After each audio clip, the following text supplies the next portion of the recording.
Welcome, welcome, welcome. You're here with Kuma and Phoenix Wright Ace Attorney Part 2. I hope everyone's excited. We had a little chit chat to see whether or not we would keep Russian Phoenix and whether we would keep Maya being with the Himiko voice, and we've decided to keep them as is. Now, I saw the replay last week where the game audio and game music was a little louder than it should have been.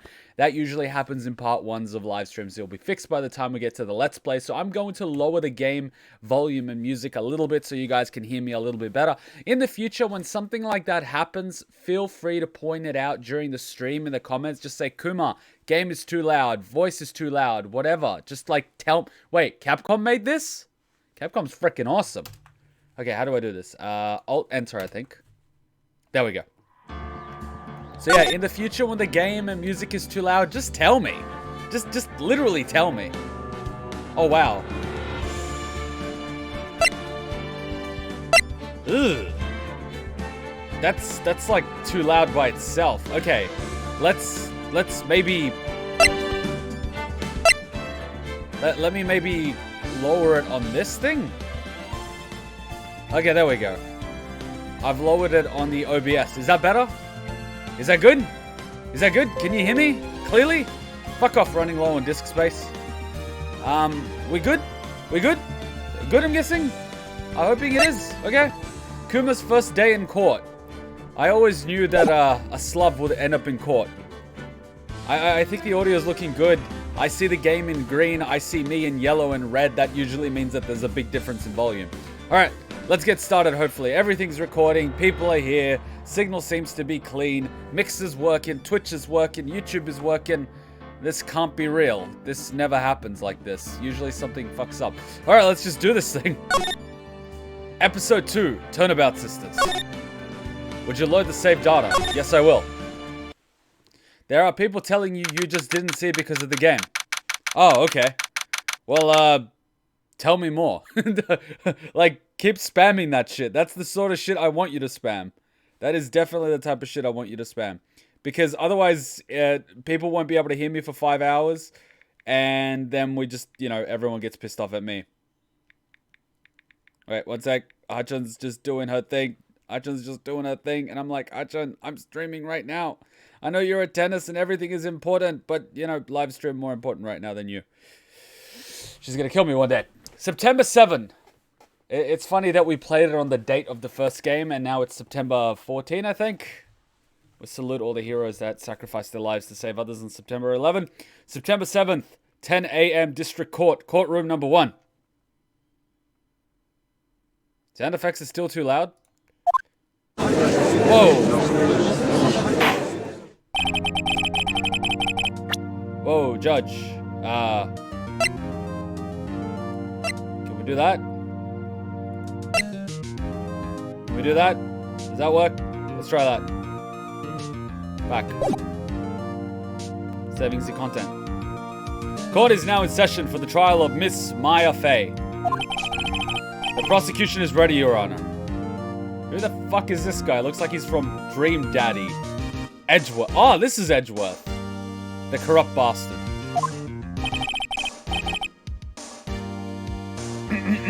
The defense is ready, Your Honor. Stalingrad will never again be taken by the Germans. Miles Edgeworth. I'd better not show any weakness today or he'll be on me in an instant. That sounded more... You know what? Mr. Edgeworth, please give the court your opening statement. Thank you, Your Honor. The defendant, Miss Maya Fey, was at the scene of the crime. The prosecution has evidence she committed this murder. And we have a witness who saw her do it. The prosecution sees no reason to doubt the facts of this case, Your Honor. I see. Thank you, Mr. Edgeworth. Let's begin then. If we may call our first witness, Your Honor. The prosecution calls the chief officer at the scene, Detective Gumshoe. FYI, guys, I am reading most of the chat, and I do see the chat, and I do see the comments about Stalingrad. I might not respond directly, but I am reading them as much as humanly possible.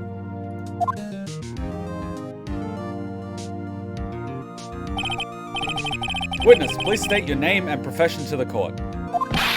Sir, my name's Dick Gumshoe, sir. I'm the detective in charge of homicide down at the precinct, sir.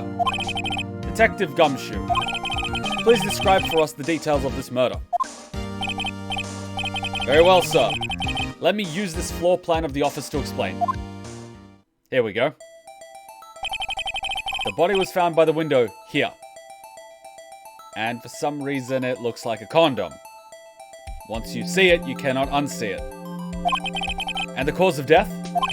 Loss of blood due to being struck by a blunt object, sir.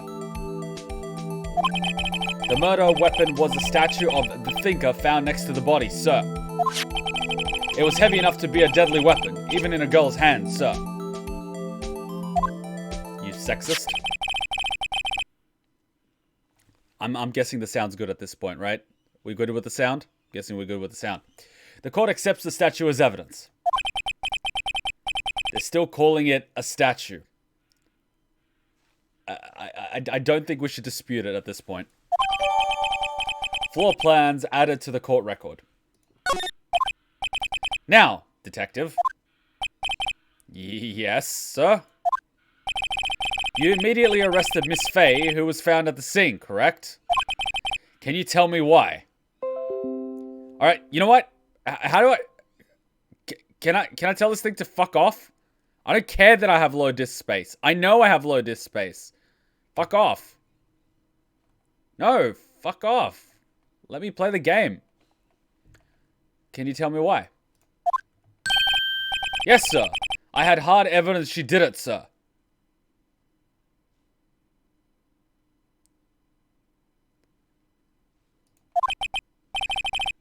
Fab hates me. They usually have chalk outline of where the body was. Becky, no they don't. That would contaminate the evidence. That's only on TV shows. They never do that in actual crime scenes. FYI. Why does Kuma know this? Shut up. Detective Gumshoe, please testify to the court about this hard evidence, without reference to your penis. I should stop making jokes like this. A woman died. Maya Faye's arrest. As soon as the phone call came in, I rushed to the scene. There were 2 people there already. The defendant, Miss Maya Faye, and the lawyer, Mr. Phoenix Wright. I immediately arrested Miss Maya Faye. Why? We had a witness account describing her. Wait, but you said the witness saw her do it. And now you're saying the witness... Okay, go on. The witness saw Maya Faye at the very moment of the murder.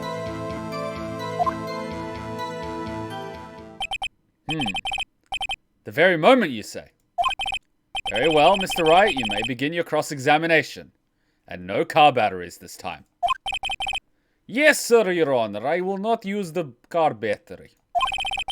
Cross-examine the what? I couldn't see a single contradiction in that testimony. Whew! Ah! Hey, Maya just threw something at me. What's this? When my sister couldn't find any contradictions in a witness's testimony, she would bluff it and press the witness on every single detail. The witness always slips up and says something wrong. It worked lots of times, which is why in America you can plead the fifth. Yeah, I should have expected Maya would know some of her sister's tricks. Alright, let's give this a try. Isn't it illegal to pass notes in court like that? Unless it's like written and... Oh, I see. Something the matter? No, Your Honor. I'd like to begin my cross-examination. Cross-examination. As soon as the phone call came in, I rushed to the... Why is this guy rushing? Yeah. Hold it! Who did you say you got a call from? Hey pal, don't play dumb. You know who. The call was from a customer at the Gatewater Hotel, right? Across from the crime scene. Okay. I pressed. Not sure it did much though. Wait, so if you call the police, you get the detective of homicide on the line? That seems unusual, but okay, what would I know? Right, please continue with your testimony. There were 2 people there already. The defendant, Miss Firefay, and the lawyer, Mr. Phoenix Wright. Hold it! Are you absolutely sure it was us? Listen, pal, your dumb act will only get you so far. With her funky hippie clothes and your spiky hair, the one day I didn't spike my hair, by the way, you 2 stand out like suspicious people at a crime scene. Well, he does have a point about her. Man, she is pretty unmistakable. I should pick up my points to press with a little more care. I immediately arrested Miss Firefay. Hold it! Why is that? What's your reason? Why, we had a witness account describing her. The witness saw Miss Firefay at the very moment of the murder. I can't see a single contradiction there. She was there during murder. I'll just have to take Maya's advice and press him on anything suspicious. As soon as the phone call came in, I rushed to the scene. Hold it! Who did you say you got a call? Nani? You already did this. Please continue. There were 2 people there already. The defendant, Maya Fey, and the lawyer, Mr. Phoenix Wright. I immediately arrested Maya Fey. Why? We had a witness account describing her. The witness saw Miss Maya Fey at the very moment of the murder. Can't see a single contradiction in there. I just have to take Maya's advice and press him on anything. As soon as the phone call came, I rushed to the scene. We know who we got it from. There were 2 people there already. The defendant, Miss Maya Fey, and the lawyer, Mr. Phoenix Wright. I immediately arrested Maya Fey. Hold it! Why did you arrest Maya Fey? What's your reason? You hear the witness account describing her. Okay. I must be missing something because it's been a week. Let me see what I have. Autopsy report. The time of death was at 9 p.m. Time of death at 9 p.m. Conversation between the chief and Maya. Broken remains. Murder weapon. Found in Miss Maya May's hotel. The receipt written in blood and a floor plan. So can we get the time of the call? I need to find the time of the call. There were 2 people, the defendant. I immediately arrested Maya. Why? We had a witness account describing her. The witness saw Miss Maya at the very moment of the murder.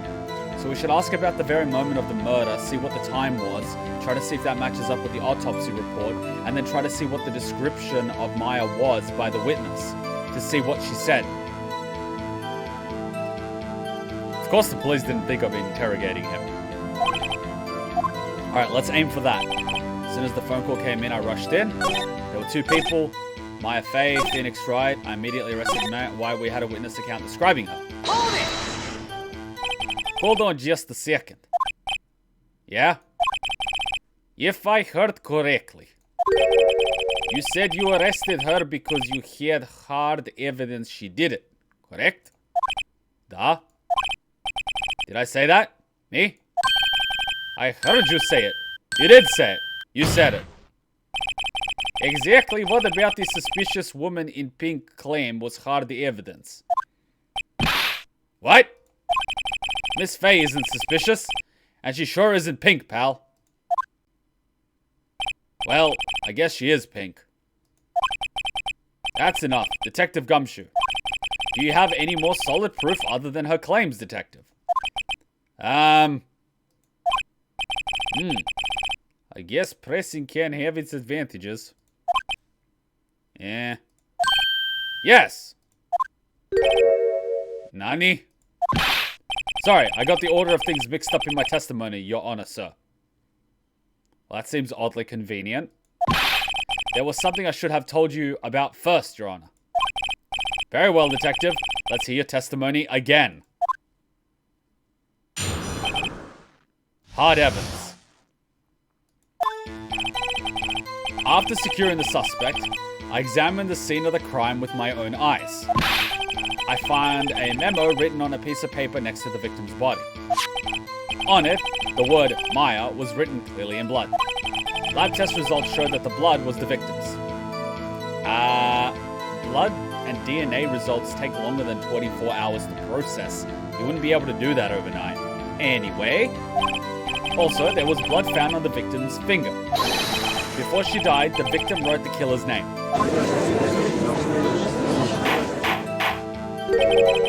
How do you like that? That's my hard evidence. Wait, didn't you say that the victim died instantly as a result of blunt force trauma to the head?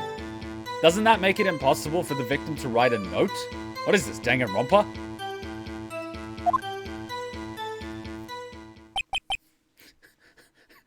I'm gonna be honest with you, Meta Knight. I have never played a single Kirby game, but I do remember playing Smash Brothers on Nintendo 64. It was awesome. Before we begin cross-examination, I have a question for you, Detective. Your Honor? Why didn't you testify about this vital piece of evidence the first time? Yeah, I know. I'm real embarrassed I forgot about it, Your Honor, sir. Try to be more careful. Very well, the defense may begin its cross-examination.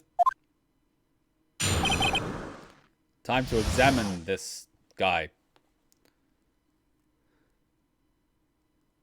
2 days passed since her death, so it is possible. Getting DNA test results isn't, like... Let's not get into it, but, like, it takes time. After securing the suspect, I examined the scene of the crime with my own eyes. Hold it! Yeah, did you find any evidence? Now, don't jump the gun on me, pal. Just listen, I'm getting to the good part. I got a bad feeling about this. I found a memo written on a piece of paper next to the victim's body. Hold it! Just because you found it next to the victim's body doesn't mean the victim wrote it. Oh, then who did write it, smarty pants? That's not for me to prove, you jackass. But who? Yeah, the killer. The killer. Anyone can see that. Oh, you're saying the killer wrote her own name? Buddy, please. No, I'm not saying the killer wrote her own name. I'm saying the killer wrote the person they were trying to frame. She was framed. Objection! Hold on. If that's the case, where's your evidence? Where's your evidence that the note was not written by the killer, you jackass? I thought you had DNA results. Give me the DNA report saying that the blood on the thing was that. But even then, the killer could have done it. He could have just grabbed her hand, done this, and wrote it down. Was your evidence, beyond reasonable doubt, that it was written by the victim? Can you prove that? No, you can't. Therefore, this evidence is not 100%. Yeah. I guess that was a bit of tall order for you. I have a feeling I'm gonna end up killing this motherfucker. Those without evidence shouldn't open their mouths, Mr. Wright. Says the guy that buys evidence in the back alley like a blowjob from a crack whore. I mean, what? Yeah, pal. Well, detective, tell us what was written on that memo you found. On it, the word Maya was written clearly in blood. Lab test results showed that the blood was the victim's. I am so pressing that. What kind of tests were these again? Huh? What kind? Well, I heard they take the, little bits in the blood, the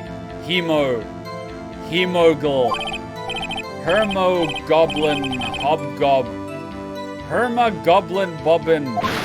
I refuse to testify on this matter, pal. I'm no expert on blood results. Yes, that was quite clear. You may continue with your testimony. It's quite clear that he's not an expert of anything.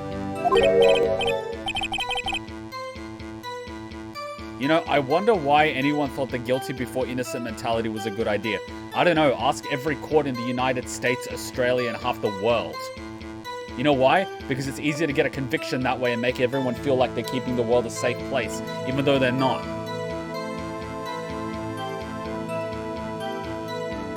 No, Becky, because that's how they do it in Japan doesn't necessarily mean the way they do it is a good idea.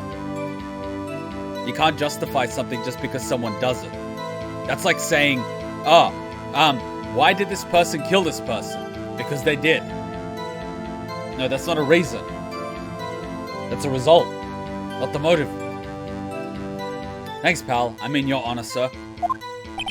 Detective Gumshoe. Yeah? I look forward to your next evaluation, as should you. Oh. That was a mess. Right, where was I? Also, there was blood found on the victim's fingertips. Before she died, the victim wrote the killer's name. Hold it! Detective Gumshoe, do you get a lot of cases where the victim actually writes the killer's name? Sure, it happens all the time in books and the movies. This isn't a movie, detective. Oof. Let's talk about reality, shall we? I love your stream so much that I even watch them 24/7, if they're bad sometimes. Hey! You're the best streamer I have known to exist. Your existence is the best thing to know. Sorry if I'm long. All good. We're gonna get back to this trial. I read a lot of this stuff, I just can't respond to all of it. Because, you know, I respond to main bits. I guess I haven't heard of many cases, no. Don't you find it a little odd that the victim will write down the name? Especially the name of her own sister? Yeah, actually, you got a point, pal. Objection! Stop right there. No, you're supposed to say objection. The witness's opinion on the matter is irrelevant. The facts are clear. The victim wrote down the name of the accused. I like how he carefully said the victim wrote down the name of the accused, not the victim wrote down the name of the killer. This guy's not an idiot. I will give him that much. The victim told us the name of her killer. Ah! I should be objecting that. I should be pulling that point. Order. That didn't go so well. God damn it, Phoenix. Just listen to me and I'll get you through this, you fucking asshole. That's right. What he said. That's his whole testimony. Okay, there has to be a contradiction in there somewhere. Let's find it. After securing the suspect, I examined the scene of the crime with my own eyes. I found a memo written on a piece of paper next to the victim's body. On it, the word Maya was clearly written in blood. Lab test results showed that the blood was the victim's. Also, there was blood found on the victim's finger. Hold it! On which hand was the bloody finger, detective? The right hand. She was right-handed. Ha ha ha ha ha. Nice try. Ugh. I guess it wasn't too hard to see what I was getting at there. Before she died, the victim wrote the killer's name. That's his whole testimony. Okay, there has to be a contradiction somewhere. After securing the suspect. Holds a conversation between the chief and Maya. Remains of glass. It's actually a clock. Found in Miss May's hotel. See, we should be presenting this because it's a receipt for something. But...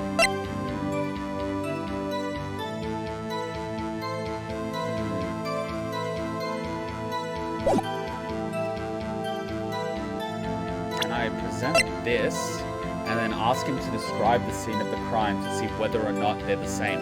Objection! Yes, the evidence clearly reveals a contradiction in the statement, Your Honor. How exactly are that evidence and the statement just now related? They aren't. They are... Oh, God damn it! Not at all. Mr. Wright, please think of the facts before making accusations. Oh, God, I don't think they'll want me any points with the judge. God damn it. After securing the suspect, I examined the scene of the crime with my own eyes. I found a memento written on a piece of paper next to the victim's body. Well, it's not a piece of paper, it's a fucking receipt. Objection! Your Honor, that statement contradicts this evidence. It does? I don't see anything contradictory. Yeah? Really? Objection overruled. Oh god fucking damn it! Try to think before you make accusations. I am so fucked right now, aren't I? I did this investigation a week ago. That didn't go so well. Oh god. Find a memento written on a piece of paper next to the victim's body. Does he know more details about it? Just because you found it next to the body doesn't mean the victim wrote it. We did this.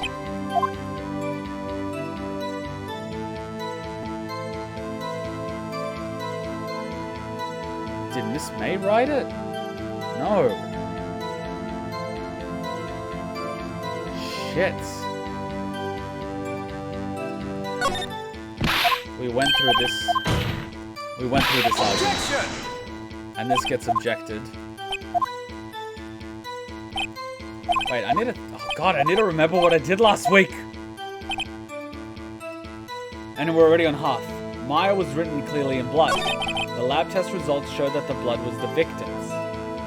So, I asked for the lab report. I don't get it. Also, there was blood found on the victim's finger. That doesn't do anything. Before she died, the victim wrote the killer's name. How do you know that was her intention? Detective Gumshoe, do you get the... See, here's the thing. Like, how do you know it was to write down the killer's name? Objection! It was on a goddamn receipt. Maybe it was a message, because it's a goddamn frickin' receipt. I should be calling that out. That's what needs to be called out, because it's a receipt.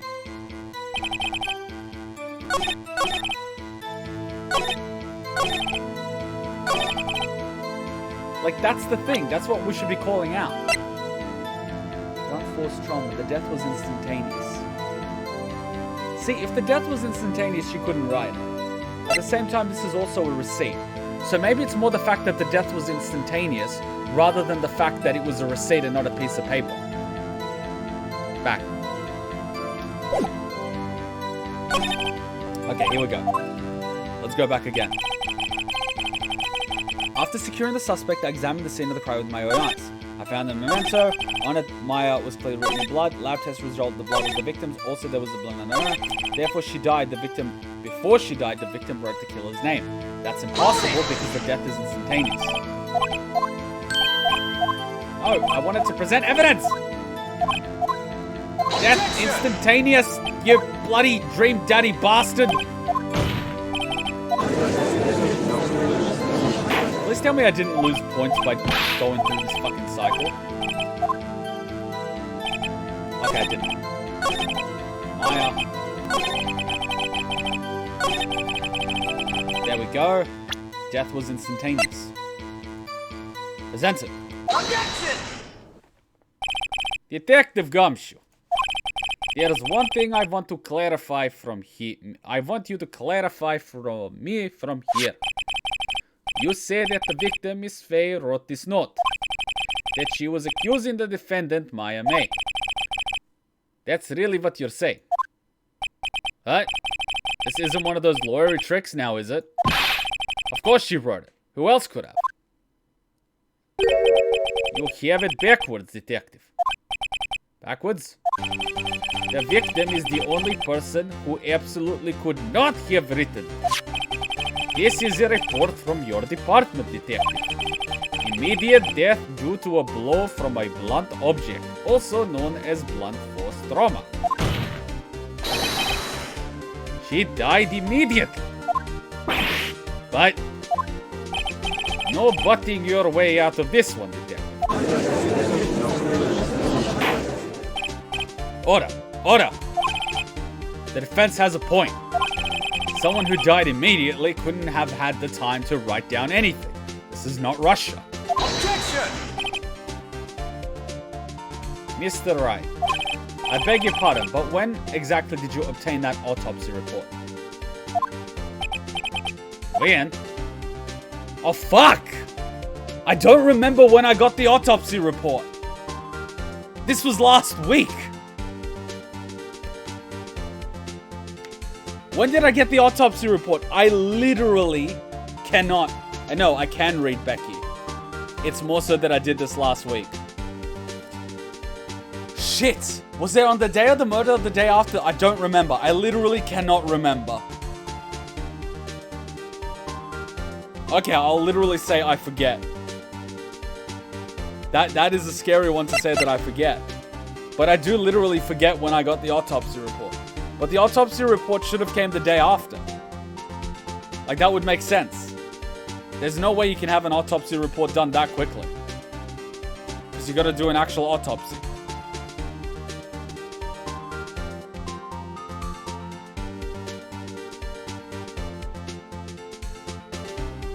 The day after the murder? Okay. It was the day after the murder. The prosecution's point being...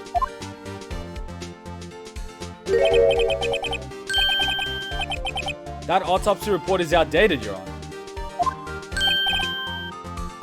What? A second autopsy was performed yesterday at my request. Oh, so you performed the second autopsy and didn't submit the evidence prior to the trial? Doesn't that mean that that evidence is inadmissible?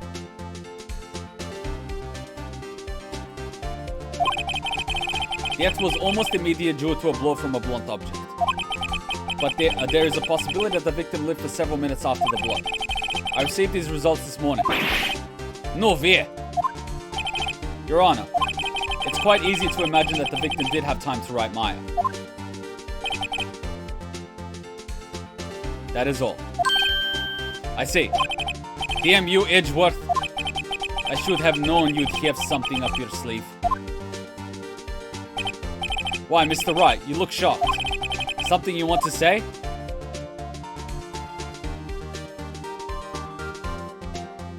You're a sham, Edgeworth. Mr. Edgeworth, I've heard there's nothing you won't do to get your verdict. What reason could you possibly have to request a second autopsy report? Mr. Wright, the defense will refrain from personal attacks on the prosecution.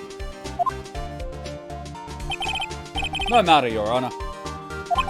Mr. Wright, say what you will. The evidence in this report is undeniable.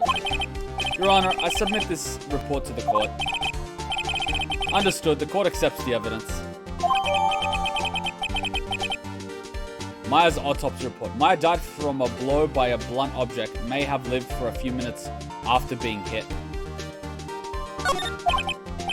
Well, Your Honor, the evidence strongly suggests the victim was identifying the killer.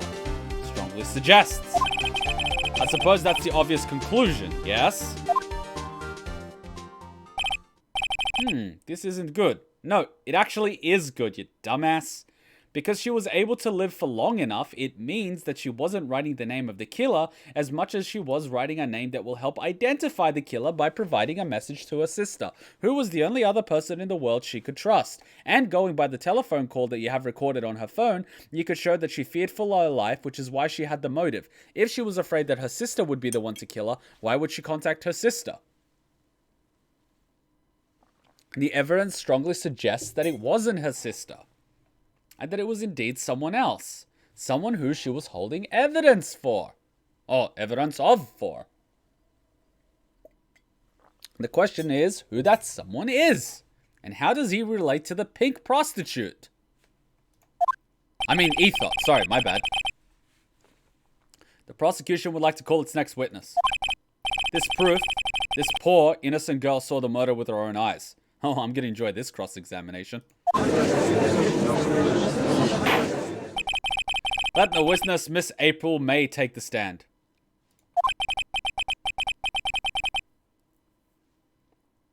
Exactly what part of her is innocent? I love how aware Phoenix is. Witness, your name, please. April May. At your Did her boobs just jiggle?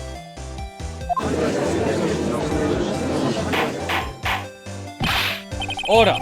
An introduction should not require any reaction from the crowd.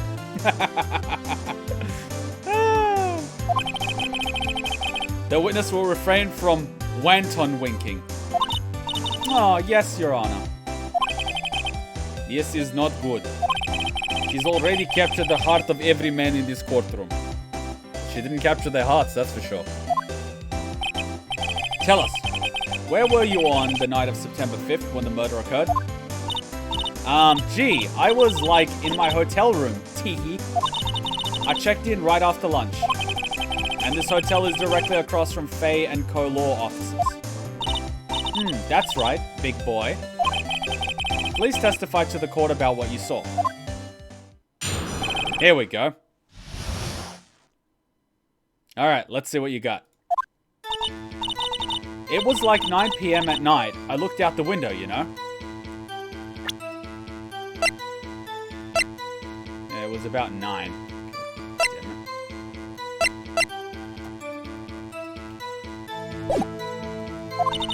And then, I saw a woman with long hair being attacked. Sounds about right. The one attacking her was the mousy girl sitting in the defendant's chair. Then the woman, dodged to one side and ran away. But that girl, she caught up to her and she hit her. Then the woman with the long hair, she kinda slumped. The end. That's all I saw. Every little bitsy witsy wink. Goddamn those boobs. Well, Your Honor, I see. It is a remarkably solid testimony. I don't see a need to trouble the witness any... Wait, Your Honor. Yes, Mr. Wright. What about my cross-examination? I thought the witness's testimony just now was quite firm, didn't you? No, Your Honor, I am still not 100% solid with her testimony. I need to examine her further. Mr. Wright, I understand you were Miss Faye's understudy, were you not?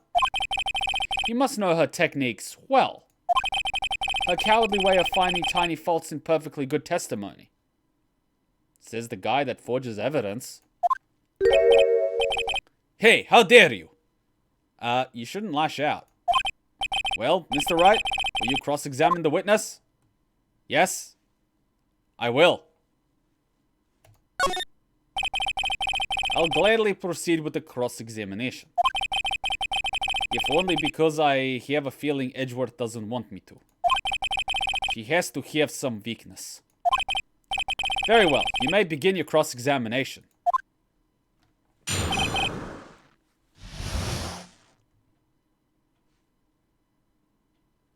Also, by the way, no Danganronpa spoilers here, please. Thank you. It was like 9 p.m. at night. I looked out the window, you know. Let me take a look. Okay, let's press for more information. Hold it! Why did you do that?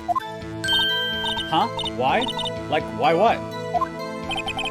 Why did you look out the window? Were you expecting to see something? Oh, well, gee. What? That's it. She can't get out of this question that easily. I sort of, you know... I had a feeling. Well, I have a feeling she's trying to avoid the question. Maybe I should press her a little harder on this one. Go for it. Let's see how far I can run with this. Surely you must have had a reason to look out your window at that time of night. Objection! Mr. Wright, I will not have you badgering my witness. I'm not badgering, Your Honor. I am simply trying to get an answer to the question that I posed before the witness. Badgering? You insist on needling her with these trivial questions. I really don't think it should be allowed. Yeah, stop it. The poor girl. Order. Mr. Wright, you have been warned. Goddamn Twitch terms of service! Poor girl? What about poor me? And this, ladies and gentlemen, is Twitch TOS in a nutshell. You looked out the window. What did you see next? And then I saw a woman with long hair being attacked. Hold it! The woman with long hair? That was my affair? Slender? Sort of, well, some people might say pretty, if that's your thing. Your thing? And the person attacking her? The one attacking her was that mousy girl sitting in the defendant's chair. Then the woman, dodged to one side and ran away. But that poor girl, she caught up to her and she hit her. That's it? Nothing really jumps out as a contradiction. There's got to be something in there somewhere.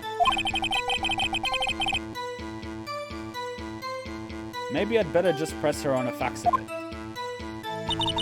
It was like 9 p.m. at night. I looked out the window, you know? And then, I saw a woman with long hair being attacked. The one attacking her was the mousy girl sitting in the defendant's chair. Hold it! How do you know she was the defendant? Huh? Well, you know. She had a girlish physique. Women know these things. Look, I just know, okay? So you're saying it was the defendant because of her physique? Did you see her face? There was only one person at the scene of the crime with a short, girlish figure. The testimony is bulletproof, Your Honor. He's right. I question the testimony.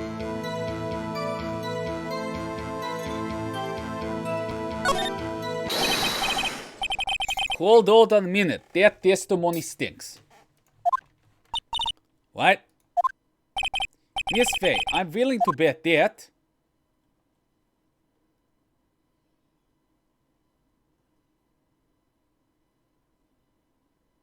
Oh, shit.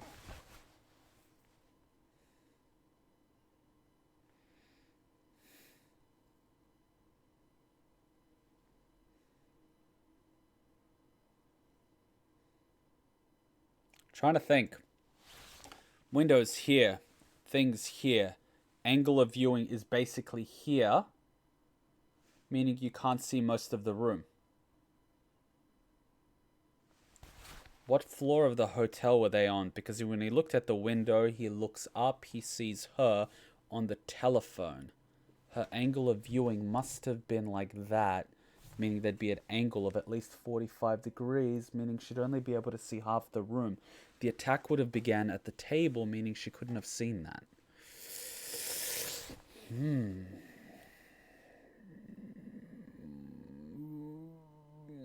If I say you saw nothing, then we've got a problem if she saw something. But if I accuse her of lying, I'm going to get warned. Maybe if I say she saw nothing, she'll give me more details. I'm going to place my bets on you saw nothing and try to provoke a response. Did you really see the defendant at all?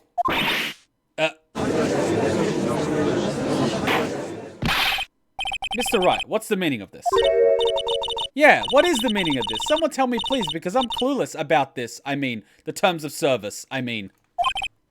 Okay. If you had really witnessed my client, my affair, you would have noticed her clothes before noticing her physique.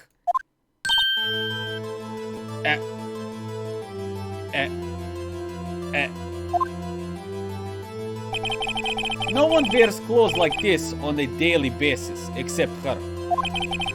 I'm no expert on fashion, but her hairdo looks far from normal to me. She looks like Orochimaru from Naruto. However, the witness's testimony mentions neither of these things. The testimony is bogus, Your Honor, for you cannot see Maya's physique in these clothes. I know because I have tried. But, I'm a girl with boobs. Terms of service don't apply to me. Still, we don't know if she was dressed that way the night of the murder. Yes, we do, because she was arrested at the night of the murder, and she spent the night in prison, which means she couldn't have changed her clothes, which means she's currently wearing what she was wearing 2 days ago without a shower. That explains the smell. She was, Your Honor. I saw her. And so did Detective Gumshoe. What do you say to that, Miss Faye? Rawr! What are you trying to say? You mean lawyer? I saw what I saw. I just didn't think all the trifling little details were necessary, darling. Miss Faye, the court would like to remind you to please omit nothing in your testimony. I'm sorry, Your Honor. I'll be a good girl. I promise. Wink. This girl's career is going to end at the age of 32 when she can no longer get into a gentleman's club. Your testimony again, if you would, with all the juicy details, so I can call out your bullshit with the evidence that I stole from your room when you weren't looking. Damn, I almost had them. And Edgeworth didn't even say anything. It's almost like he has another piece of evidence just waiting to throw at me. Bloody corrupt bastard. Damn, Kuma. No need to roast her. I'm not roasting her, I'm just pointing out the facts. That's not a roast. I did see everything. I did! The victim. The woman dodged the first attack and ran to the right. Wait, why does the view look like this? Does she have a head-on view? That means she wouldn't have been able to see this part and this part. Interesting. Then the girl in the hippie clothes ran after her. And she hit her with that weapon. I saw it, I did. That clock, that kind of statuary clock. The thinker, I think. Well, does the accuracy of my report not startle you? Teehee. No, it does startle me. It's too accurate. How could you see the weapon from that distance? How could you possibly know that it's a clock? The evidence was admitted as a statue.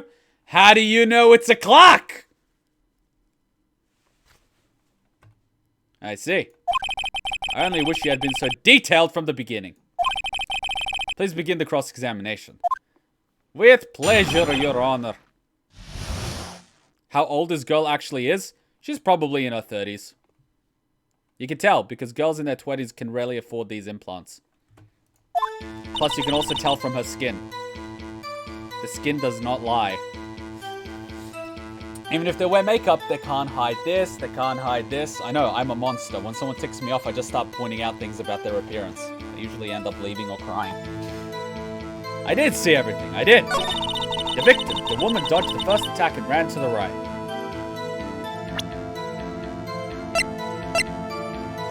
Enter to check the floor plan. Ah, so that's the point of view. Ooh, so she can't see this or this. Ran to the right. Wait. Chotomate. The victim, the woman, dodged the first attack and ran to the right. How do you know the first attack even happened? Hold it! Is that right? As in your right, as you looked from the hotel. Which hand do I hold my knife in again? Right. It was my right hand, right? Satisfied, Mr. Wright? Please continue. Oh, I'm not even warmed up, Mr. Edgeworth, but don't worry. Everyone gets their turn, and so will you. Then the girl in the hippie clothes ran after her. And she hit her with that weapon. I saw it, I did. Hold it! Where did this weapon come from? She picked it up from the desk. I see. What sort of weapon was it? Let's take a look at the thingy. Picked it up from her desk. A little bit of the desk is visible. A little bit. Okay, here we go. Here we go. What sort of weapon was it? That clock! That statuary clock, the thinker. Let's see how the evidence was presented in court. The murder weapon looks like a statue, but it's actually a clock. However, it was inserted into evidence as a statue. I remember, I picked it up last week. So let's press some. Hold it! A clock? Didn't this come up in another testimony recently? Well, don't look so sour, Mr. Lawyer. You can't win them all.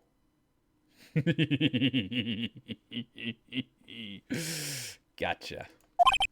No, but I have a feeling I'm onto something now. That clock, that statuary clock, the thinker.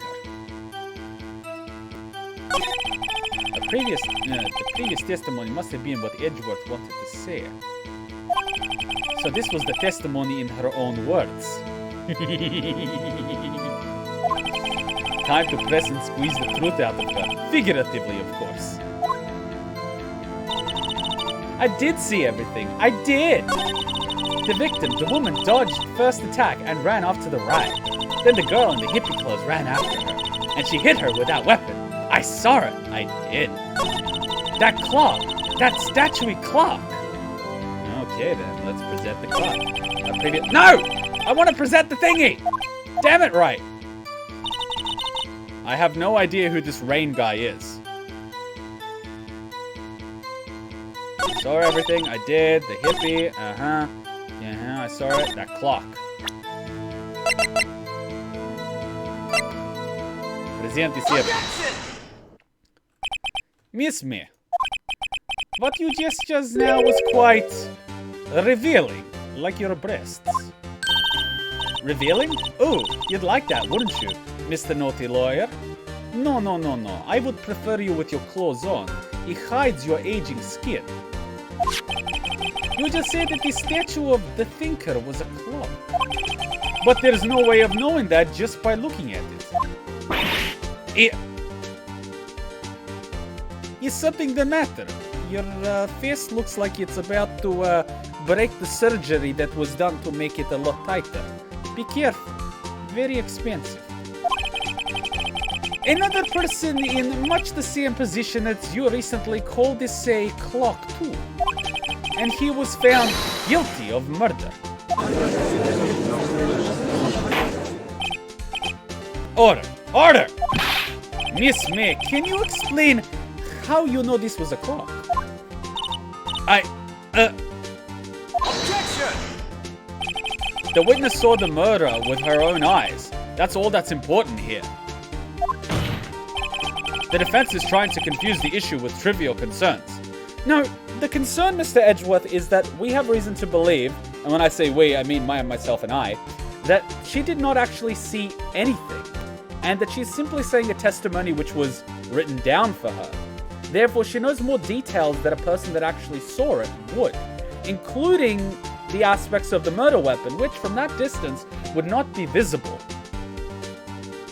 So, it's not a trivial concern, it's a big concern, because it implies that the prosecution falsified a witness statement, which I believe is a very, very, very big concern, considering it perverts the course of justice. But I don't know, that's just my thought. Yes, of course. You will withdraw your question, Mr. Wright. No, I will not withdraw. Objection!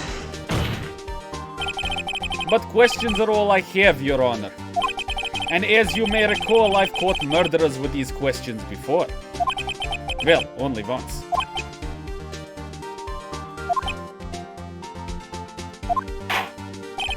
Objection sustained. You may continue to question the witness. Thank you, Your Honor. You will not regret this. Phew, that was close. If he stopped me there, the trial would be over. Huh, what? So what happens now? Well, what happens now is what happens to everyone else when they break terms of service. We take a look at what has happened, and we look at the terms of service, and we form a fair judgment. You cannot hide behind your silicon boobs. What happens now is you answer my question. How did you know it was a clock? What? That's... because I heard it.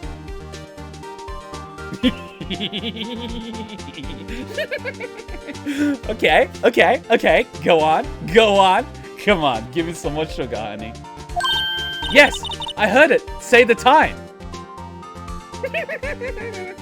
There were documents in the clock. There was no battery. So you've been to the law offices of Fay & Co? No, hey, I didn't say that. Why would I go there? Beautiful, you just said you were not at the offices, therefore you would not have seen the clock up and close. Therefore, you would only know it's a clock from reading previous case files, but what the previous case file doesn't know is that documents were hidden in that clock.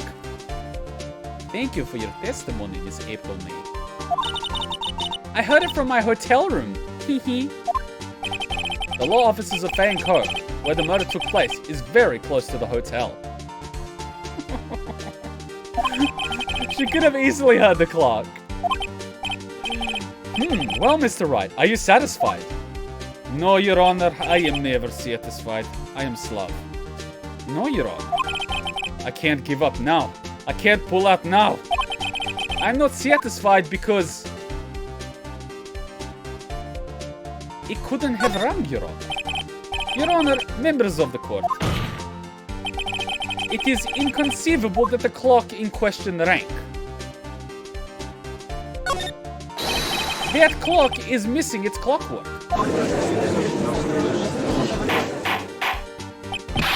How could you possibly... Just take a look right now. Oh! See anything interesting, Your Honor? It is as the defense says. This clock is missing its clockwork. Like Miss April May's brain. It's quite empty. Like her brain. Mr. Wright, would you care to explain to the court the meaning of this? Well, Your Honor, shouldn't the prosecution have to explain why their testimony has holes in it like Swiss cheese? It is, as you can see, the clock was empty. It couldn't have rung.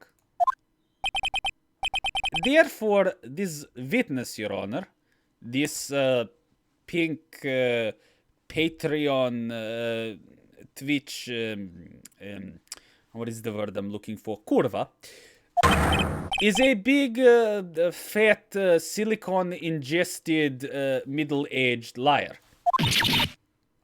Fat? Well, Miss May.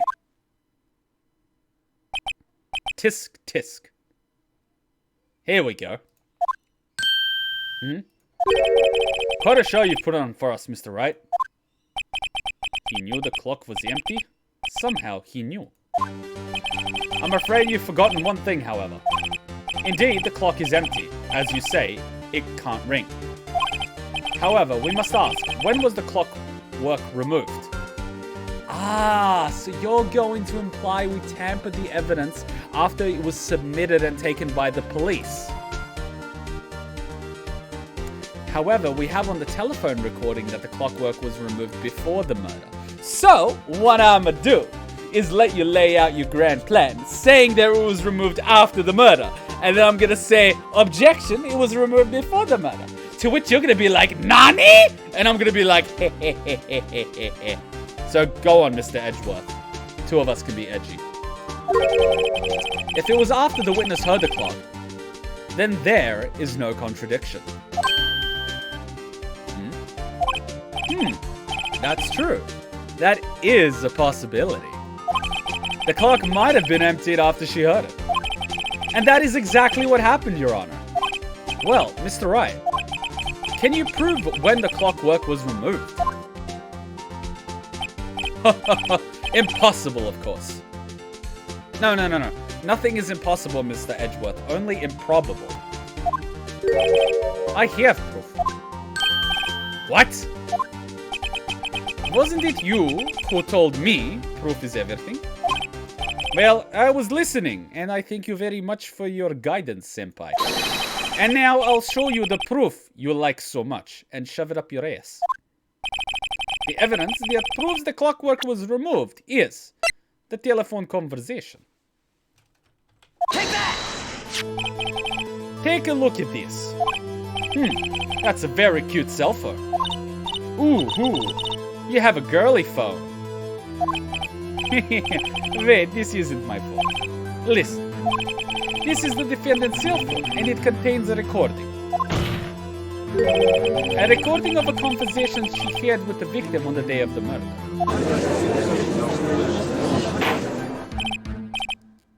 Order! The defendant's cell phone? This wasn't brought to my attention. Well, Mr. Edgeworth, a lot of things weren't brought to your attention. And as they say, evidence is everything.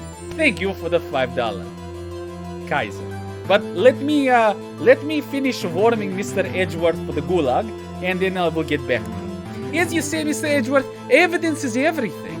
Therefore, this evidence supports my statement and disproves your theory. Therefore, my defendant, well, how should I say it? My client being the murderer is only a theory.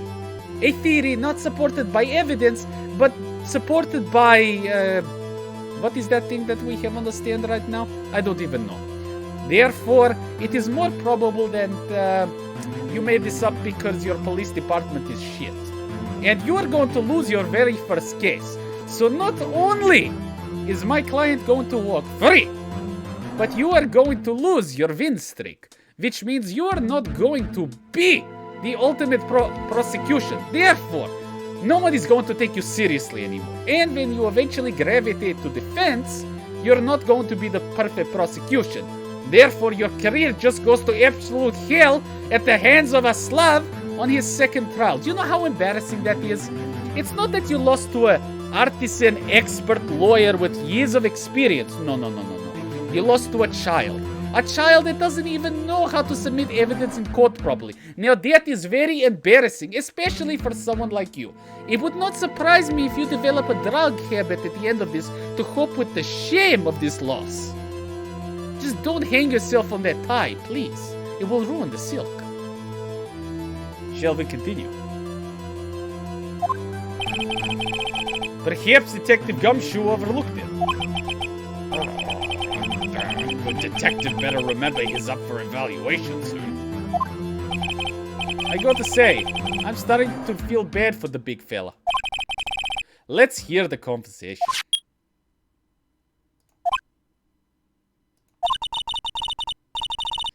Yeah, so you just want me to hold on to the thinker for you then? If you could. I should probably tell you, the clock isn't talking right now. Yeah? It's not working? That's lame. I had to take out the clockwork, sorry. September 5th, 9:27. And this is why every conversation with me is recorded on my phone and backed up on my second phone. So this shit can't be pulled on me, bitches. Your Honor, Kuma chill? I am not chilling! You know the best part? Phoenix and Edgeworth are the same age. Your Honor, I think this makes it clear the clockwork was already gone by the time this was recorded. See, now I'm getting my memories back of the investigation. See, now all my ducks are coming in a row. All my Kumas are coming out of the cave. And they smell honey. I think this makes it clear the clockwork was already gone by the time this was recorded. Which was well before the witness could have even arrived at the hotel. Ooh! Well, Miss May, would you care to explain this to the court? Wait. How does she... Yeah, fuck it. Just how did you know that weapon was a clock?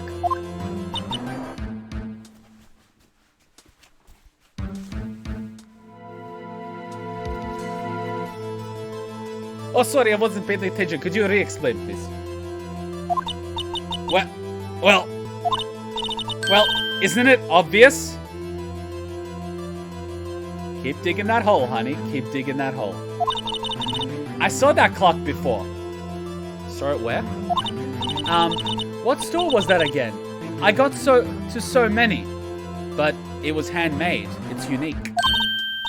Whoops, I forgot. Wink. Your thoughtery has no power here. So the witness had seen it before. That would make sense. Judge, that is not admissible as evidence. Does the defense have any objections, Mr. Wright? Yes. Yes, we do. The witness claims she had seen it before, but this directly contradicts a piece of evidence already submitted to this court. Well then, let's see it. Please produce this evidence that will prove the witness has not seen the clock before.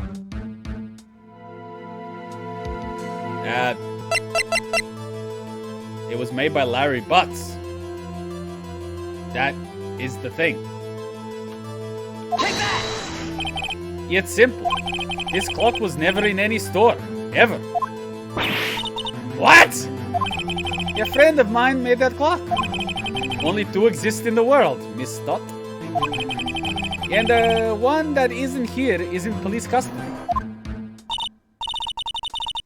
Impossible. Everything is sold in stores. No. You can't buy everything like your self-respect in the store or online.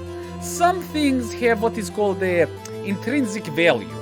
It cannot be bought. It cannot be traded. And I think you sold yours for your first 150 donation. Miss May, I think it's high time you went shopping for a better excuse.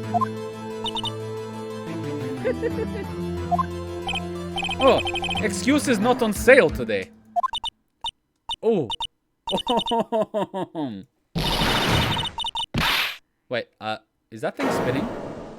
Huh? What's it to you, porcupine head?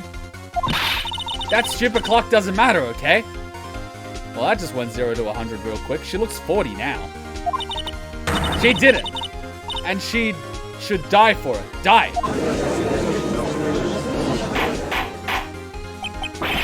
Whoa.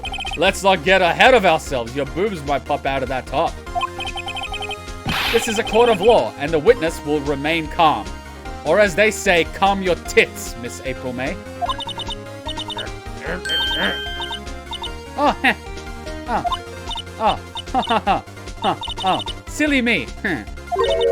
Did I, like, lose it? I guess I did. Tee-hee. Wink, wink. Suck, suck. What the fuck? Scary. Miss May, let me ask. Tell me, how did you know the weapon was a clock? From this angle, you look like a guy! Wait.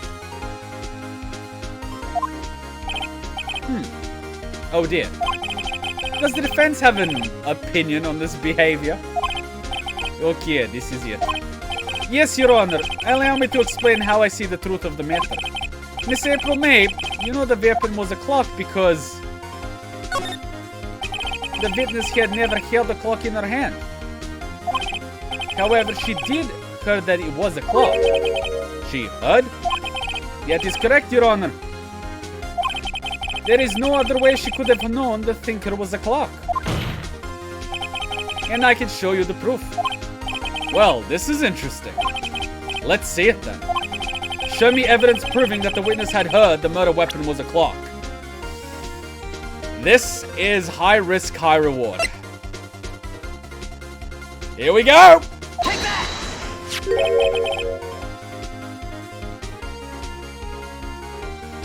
Have a look at this, Your Honor. A Soviet wiretap. Ah! That! Well, technically I got it from your room illegally, therefore it's not admissible as evidence, but then again, we are playing in a video game where the rules of actual law do not count. Lawyered, bitch. I mean, sorry. I don't want to insult Cheeky because Cheeky's a bitch.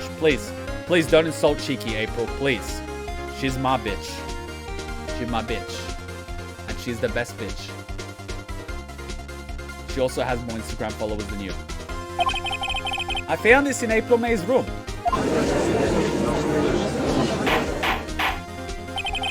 Mr. Wright, please explain to the court what this is. Miss April May, you were tapping the victim, Miss Maya Fair's phone, were you not? Ooh. Objection! Your Honor, this is irrelevant.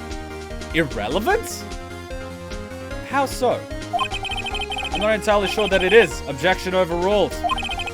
It troubles me that our witness was in possession of a wiretap.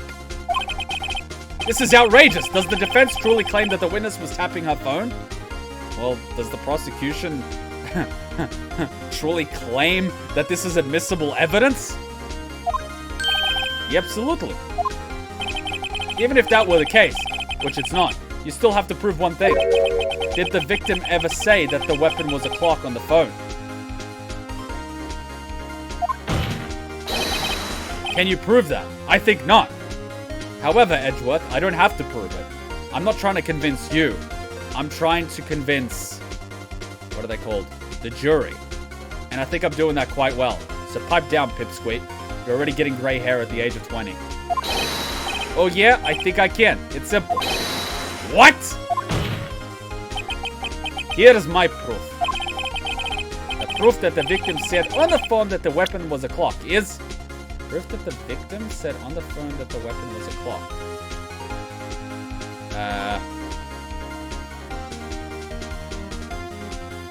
Wait. Proof that the victim said on the phone that the weapon was a clock. Wait, what? Wait, I must have missed something. Wait, I must have missed something. Proof that the victim said on the phone that the weapon was a clock. It's this one. She talked about it. But this is a wiretap. Well, there is no jury here, but there is a judge. So I don't have to convince Edgeworth. I just have to convince the judge. It's probably this one.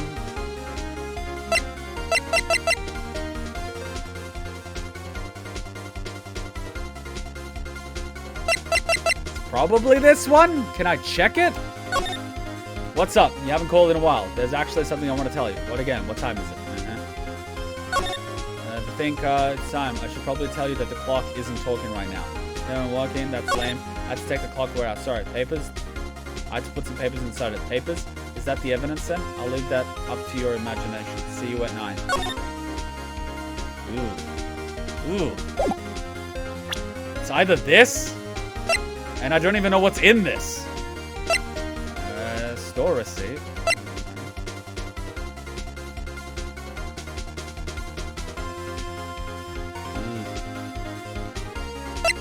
The conversation was taped like Watergate, and like Watergate, one of the lawyers on the case is corrupt. In this case, it's Edgeworth. In the other case, it was Hillary Clinton. Let's just point that out. Edgeworth is a direct reference to Hillary Clinton. Exposed. I think it's this one. It's either this one or this one. Fuck! Proof that the victim said on the phone that the weapon was a clock.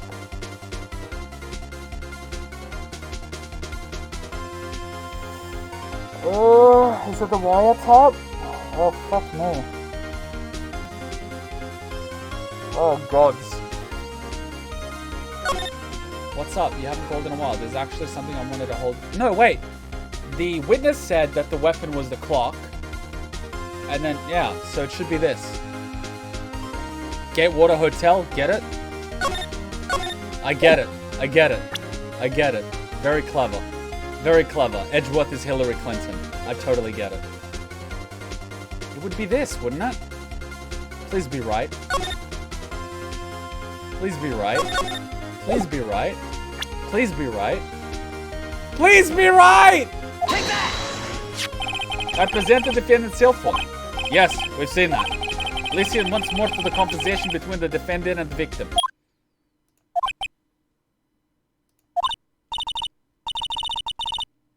Yeah, what's up? You haven't called in a while. Well, actually, there's something I wanted you to hold on to for me. Yeah? Again? What is it this time? It's a clock. It's made to look like that statue, the thinker, and it tells you the time.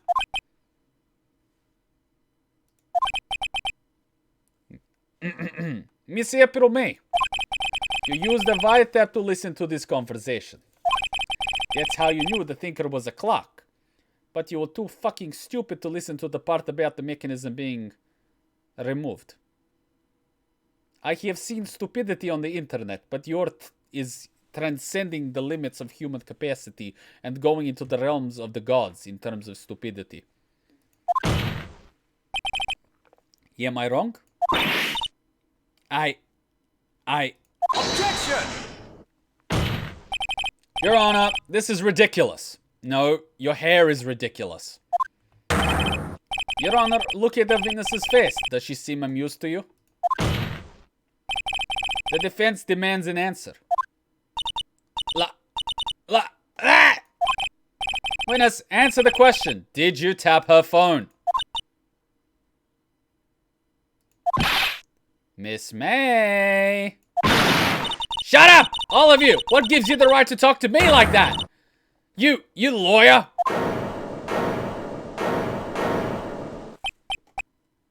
Check. It's not fair, all of you ganging up on me like a bukkake. Oh, I'm the bad girl. Is that it? Is that it? Wah! And this, ladies and gentlemen, is typically what happens on, Twitch. That did it. The court sees the real Miss May now. Now to deal the final blow.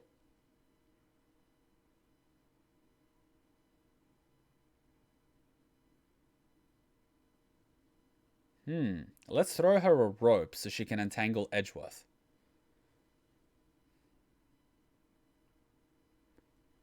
Yeah, let's give her an out. That way she'll roll in Edgeworth, and then we'll take him down with her. Why did you tap her phone?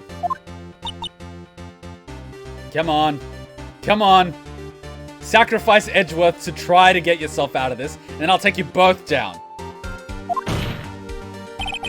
Answer the question. Do I have to? Yes. Isn't this a murder trial? Isn't Tippity tapping her irrelevant? She's saying exactly what Edgeworth wants her to say. Miss May, you were tapping the victim's phone. I hardly call that irrelevant. Well, this court does not condone the defense's tone of voice. The slub has a point. Well, Miss May, do you have an explanation for the court? Can you prove you had nothing to do with this murder, even though you tapped her phone? Yeah, I'd like to see pull that off. Mr. Lawyer, I saw that evil girl. Evil grin. You were probably thinking, I'd like to see her pull that off, weren't you? Yeah, she's good. She must have serviced a lot of guys in her time. Like an Uber card. Well, you're not the first man who's thought that, and of course, I can and will. You can't be serious. No way. Way, I say, way! Oh, and I assure you, I'm serious, Mr. Lawyer. What? Okay, so, the killing happened around 9 at night. Why, that's just when I was getting room service from that sweet bellboy. Room service? Iced coffee, I believe it was. Iced coffee? You know, like normal coffee, but cold. You're an idiot. If you don't drink it quickly, the ice melts and then you have regular cold coffee. Iced coffee. Think I'm making this up? Ask the bellboy. Wink. There you go. The witness was not on the scene at the time of the murder.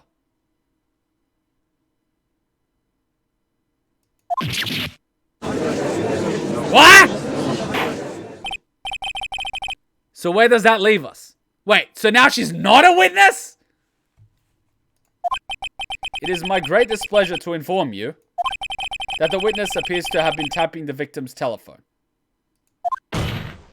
However, that is a separate crime with no bearing on the current case whatsoever.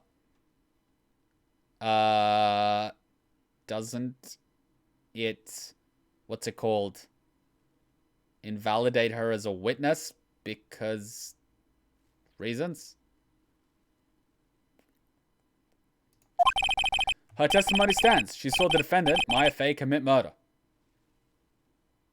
But how do we know that her testimony is impartial?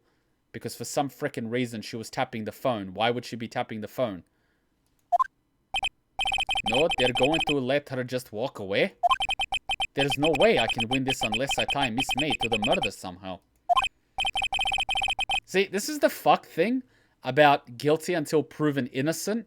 Even if you prove that the solid piece of evidence that is, you know, causing your defendant to be accused of a crime is basically fucked, and, you know, it's basically fucked, they're still going to assume the defendant is guilty unless you can prove beyond reasonable doubt that the evidence is fake. So you don't even have to prove that the evidence is legit. You just have to... What? The term is discredited. That's the one, Michael. The game assumes you'd pick accusing her of the murder.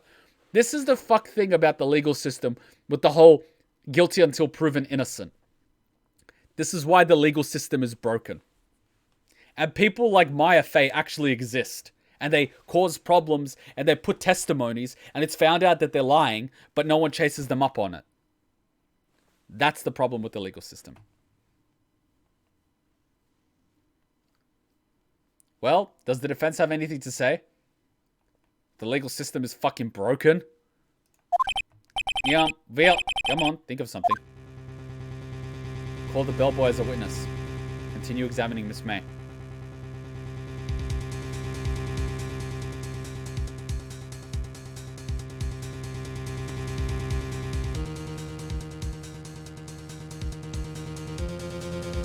Ah, fuck it. The defense would like to call the bellboy as a witness. There's something suspicious here and I'm going to get to the bottom of it. I think you've sunken quite low enough already. Objection! I object to calling the bellboy. Why? What's your reason? Isn't the bellboy going to prove that what she's saying is correct? You would have absolutely no reason to object to that unless you know she's lying. Because I hold that the wiretapping had nothing to do with the killing. Unless the wiretapping was blackmail. However, if you agree to one condition, I'll consent to calling this witness. This is called blackmail, Your Honor. Condition? If Miss May's alibi is not called into question after you examine the bellboy, then you will recognize that Miss April May was not the killer, and thus she is innocent. And thereby, you must also accept the verdict of guilty for Miss Maya Fey. That is my condition. What? I'd better find something suspicious in that bellboy's testimony. You don't have to agree to that. That's unreasonable. That is basically unreasonable and unjustified. Otherwise, Maya will be declared guilty on the spot. What should I do? That is a fucked up condition. I would object to that condition. The prosecution has no right to put conditions on witness testimony.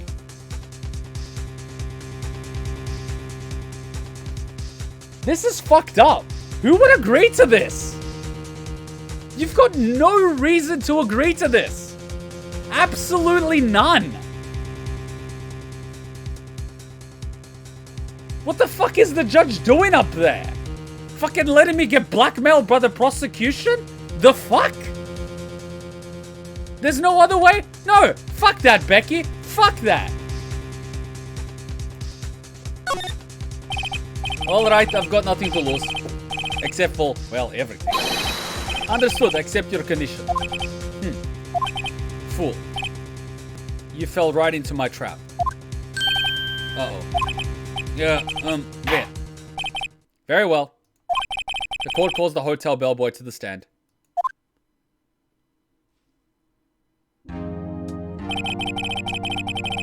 I believe we're ready to find a witness to testify. He certainly does look like the bellboy. Well, yes, sir. I received your summons in the middle of work, sir. I'm happy to be of service. That tea set looks rather heavy, so without further ado, the witness may begin his testimony.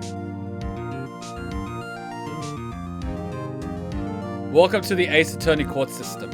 I am going to have so many fucking problems with this court system. Very good, sir.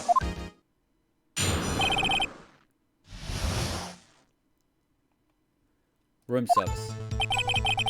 I am the head bellboy at the fine Gatewater Hotel in the business for 4 generations. I believe I received a call after 8 in the evening from our guest, Miss May. She asked for an iced coffee to be brought to her at 9 on the dot, sir. I brought it to her at precisely the requested time, of course. And I delivered the iced coffee to our guest, Miss May herself. I see. The defense may begin its cross-examination. Died from a blow. May I live for a few minutes? Holds a conversation. Broken remains of glass nightstand. The thinker. Miss May's hotel. Store receipt.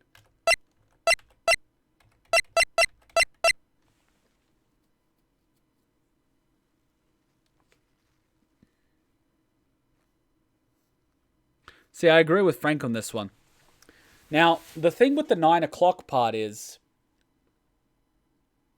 it happened at 9.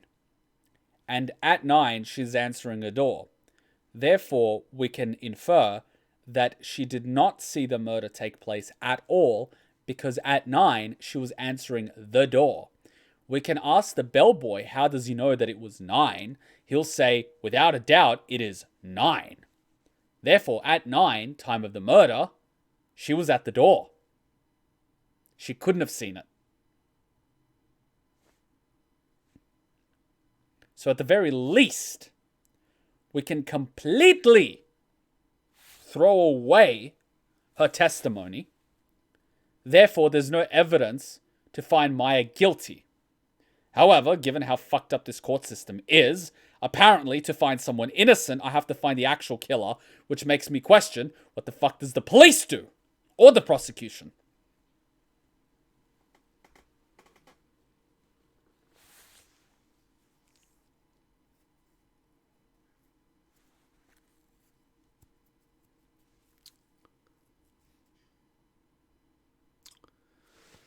I have a feeling it's going to play out how I said.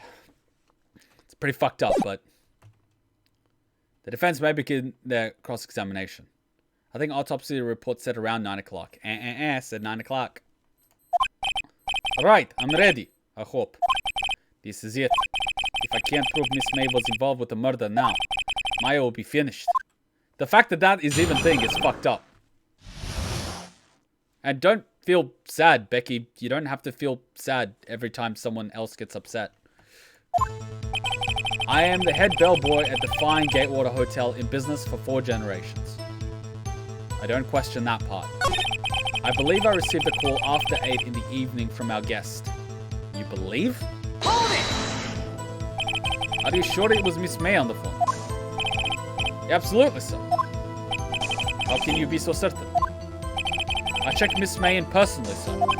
Not only did I see her in all her stunning radiance, but I also heard her voice. And then I saw them, and... Oh, God fucking damn it. The point being, I remembered her quite well, sir. Yes, what then? She asked for an iced coffee to be brought to her at 9 on the dot, sir. Hold it! 9 o'clock on the dot, you see. Yes, I confirmed that detail several times. She was watching a program on TV and wished to drink after the program, sir. We can question what that program was and see if she knows the program. That way we can see, that could be a trap. No, not necessarily. 9 o'clock, the time of the murder. I brought it to her at precisely the requested time, of course. Hold it! Precisely 9 o'clock, dear. Precisely, exactly, and most definitely, sir, 9 p.m. How can you be so sure? Miss May was quite insistent that it be brought then. Oh, bellboy, I'd like iced coffee at exactly 9. Something like that, sir. Therefore, I knocked on her door at the crack of 9, sir. Why would she be so particular about the time? And I delivered the iced coffee to our guest, Miss May herself. Hold it! You are sure it was Miss May herself? Yeah, absolutely, sir. Absolutely? Yes, sir. As in, so very absolutely, sir. It's an endearing mannerism of mine. How come you're so very certain? Well, when I brought the room service, sir, the guest, sir, favored me with, an embarrasser, sir. Embarrasser? Is that French for embrace? It's French for kiss, sir. But not a French kiss, sir. More of a peck on the cheek. Alright, Jet. Put that phone on a charger. Why would she have done that? I believe perhaps she was momentarily swayed by my prime demeanor, sir. It was a moment I shall never forget, sir. Sounds pretty fishy to me. I think our Miss May was up to something and wanted the bellboy to remember her. It's no good. There's nothing there. Is this it? Wait! Normally I have enough time to go through the thing 2-3 times. What is this bullshit? Tisk, tisk. Finally, you understand. This bellboy has absolutely no reason to lie. Now, if you have any decency, you will end this rather tedious cross-examination here. It was a bit tedious. The witness may leave the stand. No, fuck up, Judge. I can't let this happen, can I?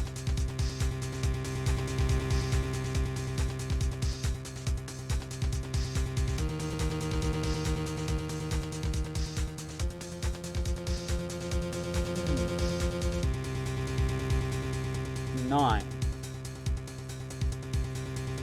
Champagne for 2. 2 glasses. Was there anyone else in the hotel room?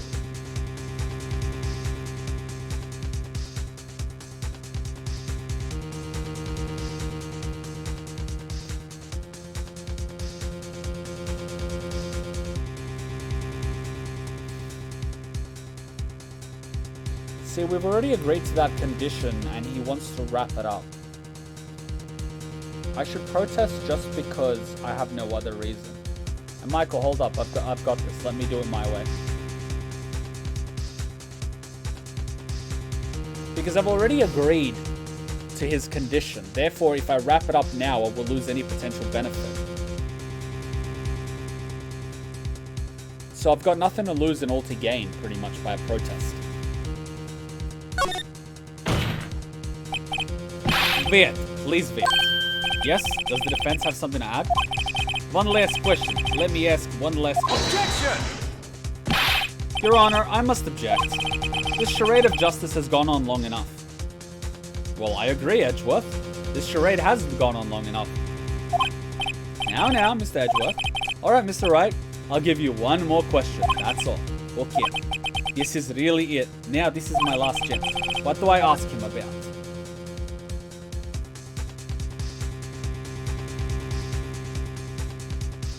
Me.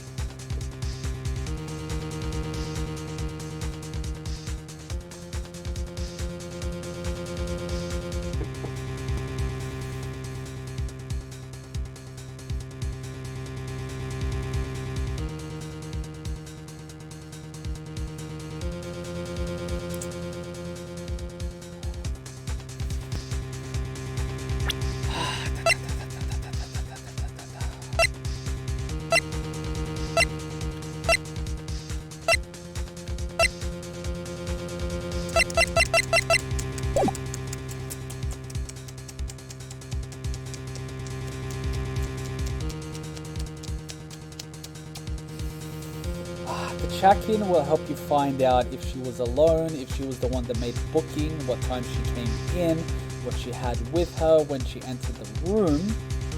The room service will give you a list of how many orders she made, when they made them, how many orders she made people for. So if it's champagne with 2 glasses, if it was an iced coffee and something else. Why did you agree to just one fucking question, you asshole? Bed making. Did she sleep?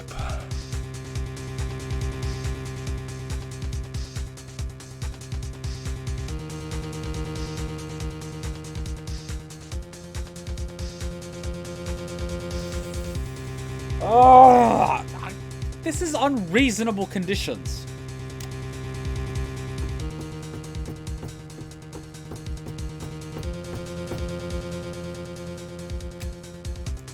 If you were watching a TV show, you would lie on the bed because, okay, hotel room, table, 2 chairs, champagne, that. You've got wait, was there a TV?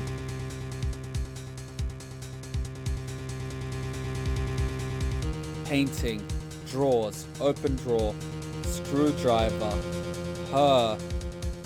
Did I see a TV? It's been a week.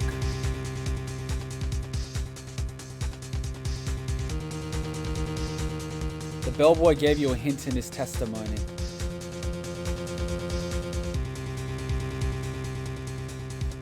He saw them.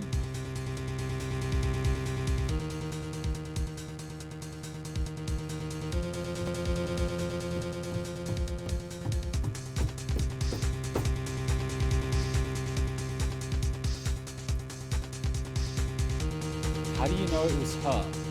He saw her and them. But was he thinking about her boobs? He only saw half of the room. Probably. Was the check-in at 8 p.m.?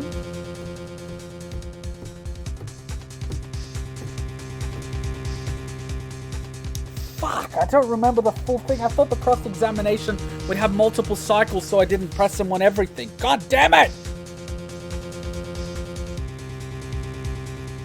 It's either check-in or room service. And if I get the wrong one, it's all over.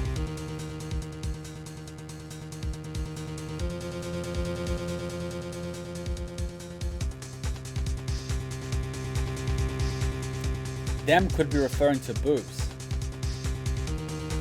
Or it could be other people.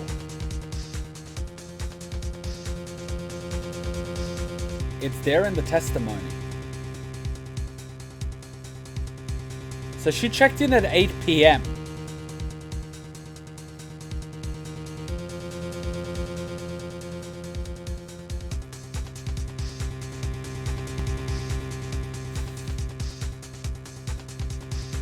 What happens at 9? At 9 she's answering the door, gives him a kiss. She checked in at 8, but then she was watching a TV program. Apparently.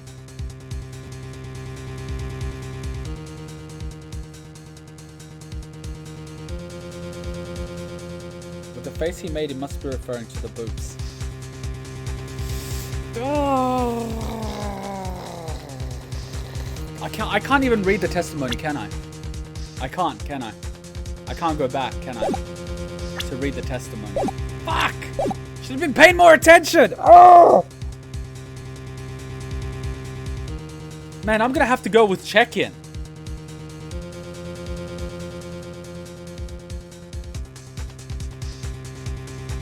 I'm gonna have to go with check-in. Fuck! Tell me about the check-in. Tell me about when you checked in with me. Oh, alright. Very well, sir. My first thought was that she was a beautiful, beautiful person. She's just my type, sir. It was a disappointment, really. I see.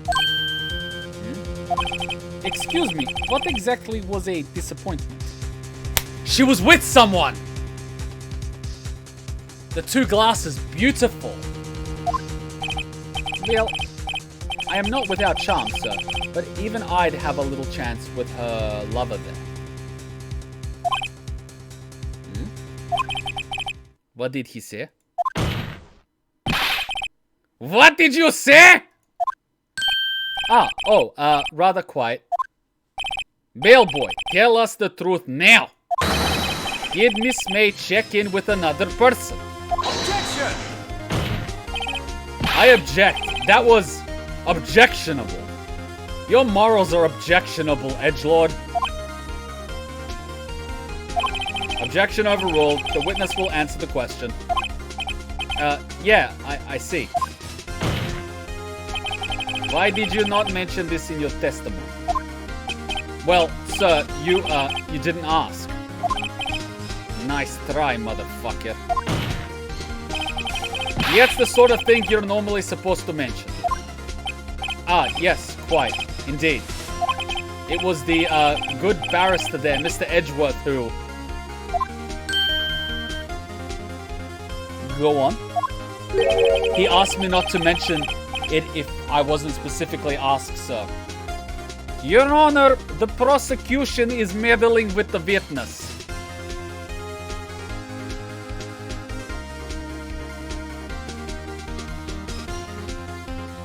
Your Honor, the prosecution is tampering with witness testimony. Your Honor, the prosecution is tampering with evidence and attempting to withhold evidence from the court. Is this justice, Your Honor?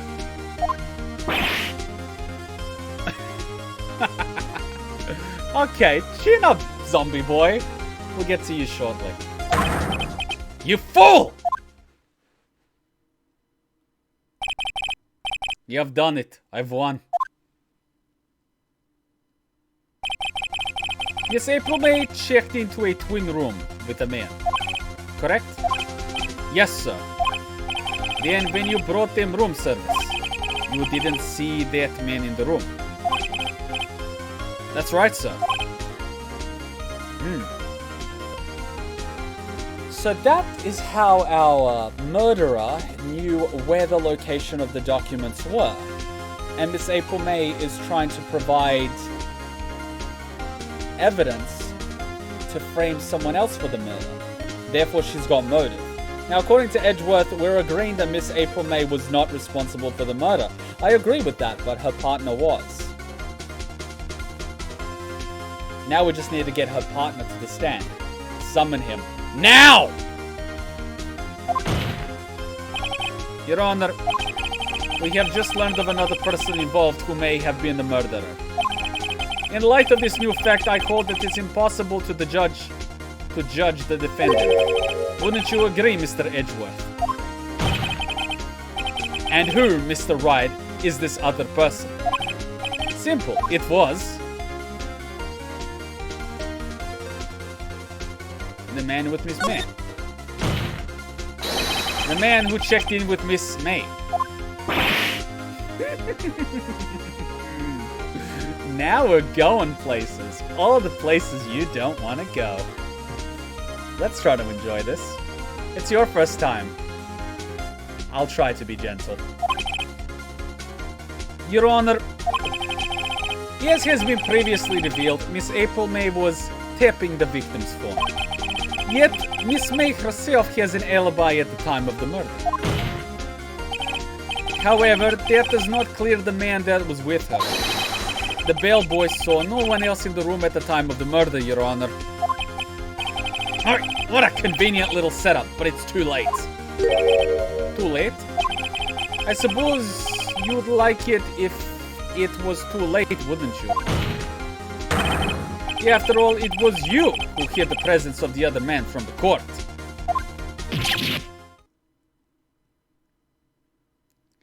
And as they say in the, you're fucked. Upstart amateur. These accusations are ludicrous. Enough. The court acknowledges the defense's argument. I expect the prosecution and defense to look into this matter fully. Am I understood? Yes. Yes, Your Honor. That is all today for the trial of Maya Fey. The court is adjourned.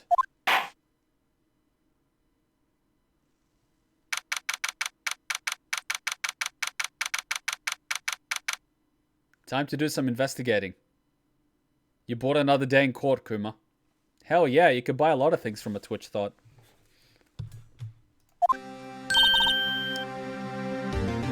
Yeah, Mr. Wright. You were amazing in there. Really?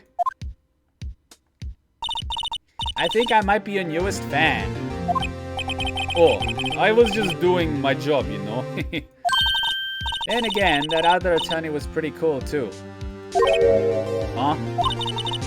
That face of his, with his eyes wide and trembling lips. It sent shivers up my spine. If you say so. So, what happens with me? Do I get to go home now? Veal.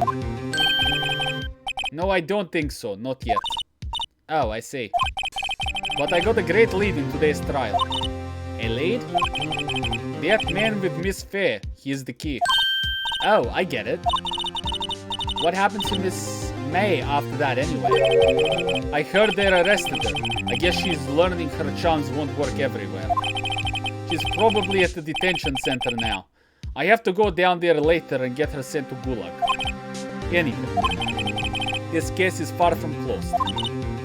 Yes, sir. I'm going to find out more about this man. Do you think he was the one who... Maybe so. says. Don't worry, I'll find him by tomorrow, I promise. I'm counting on you.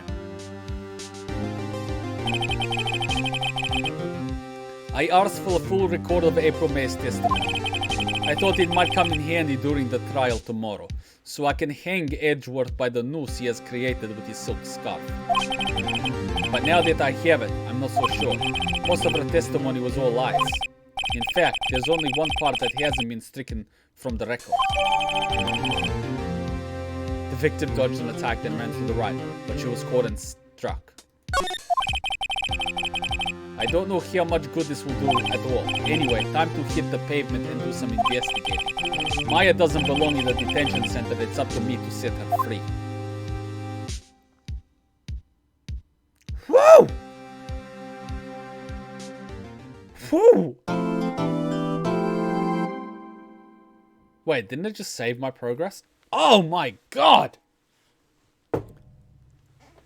That was intense, especially considering we did the investigating last week. It's like, you know, when we played Danganronpa and we did the investigation and then the next week we did the class trial, it was basically like that. Brutal. Brutal. Absolutely brutal. Now I'm just looking. Ninja Kuma is offline on Mixer, apparently. We're still live on Twitch, which is amazing. It's a cravat. Oh wow, Mixer's buggy as hell. Hang Edgeworth by testicles, maybe? That is just cruel. That's just cruel. Alright, let's take a quick 2-minute break. Oh fuck, I loved it. I loved it. What really ticked me off is that, like, the legal system in this game is fucked. Like, holding Phoenix, blackmailing Phoenix in order to get testimony from a witness, you can't do that shit. That's bullshit. Like, all these objections and this Twitch thoughterry, it's a very true thing. If you're a man being cross-examined, they're brutal with you. If you're a female, they're not. It's kind of bullshit. But society is fucked, right? So that is true. But the whole holding Phoenix hostage to getting that witness testimony, you can't withhold a witness testimony in court as the prosecution. Fuck off. And the judge just sitting there and letting it happen. That's fucked up, man. That's fucked up. So we need to take a quick 2-minute break and get back to getting this thought and her sugar daddy sent to the gulag. I have to watch a Danganronpa series, Kuma. I knew Ace Attorney more here. Fair enough. Excellent work. Today, Kuma was all great. Man, the fact that we did the investigation last week made this more difficult than it should be. Like, all the little bits of information, after a week, you kind of lose it, you know? It's not at the front of your mind. It's back there. You gotta, you know what I mean? So we gotta take this break. We gotta do the investigation. We gotta do this trial. Otherwise, we're gonna be fucked. We need to do this while it's fresh. Otherwise, we're gonna get pounded like Edgeworth's gonna get pounded during the next part of the trial. So let's take a quick 2-3 minute break. Recharge our coffee. Recharge our water. Grab a quick snack. Get your butts back here, and we continue with this thing. So quick 2-3 minute break. Go, go, go, go, go, go, go.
Get some water.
Still not back. Should have picked the longest song. Let's save the game. The Court of Kumas is now in session.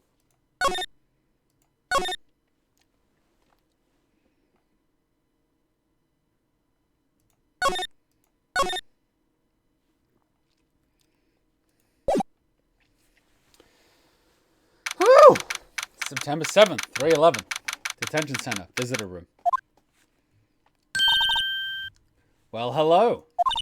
I didn't expect anyone to visit me in such a dank place as this. It's really quite moving. Not you stinking lawyer, hope you die. Have you come to laugh? Yes, laugh at the fallen Miss May. No, not really. There's something I wanted to ask. Unfortunately, there is nothing I want to be asked. Haven't you done enough questioning, you spiky head? Here we go again with the thoughthery. Please, you're scaring the security guard. So, what is it you wish to ask of me, then? For starters, how did you get to be so totally wrecked? Let's examine. Guard monitors the visitor's room. He hasn't moved an inch. Cameras.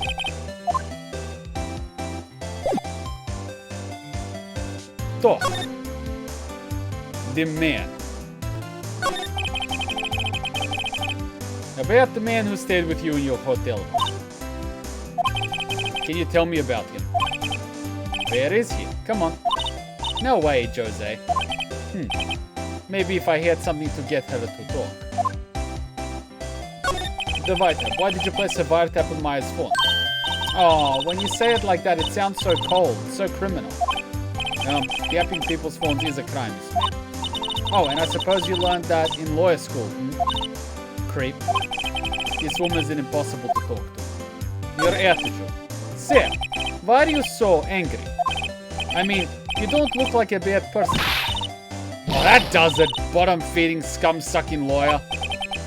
Bottom? I can't tell. Does she have a thing against lawyers? Or just against me? Okay, I go back.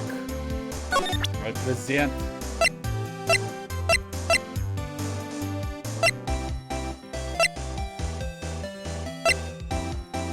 What do I present for?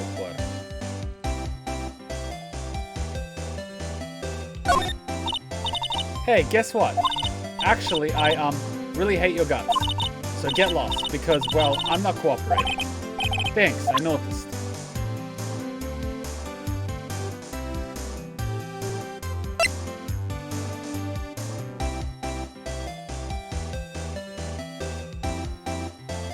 Laters.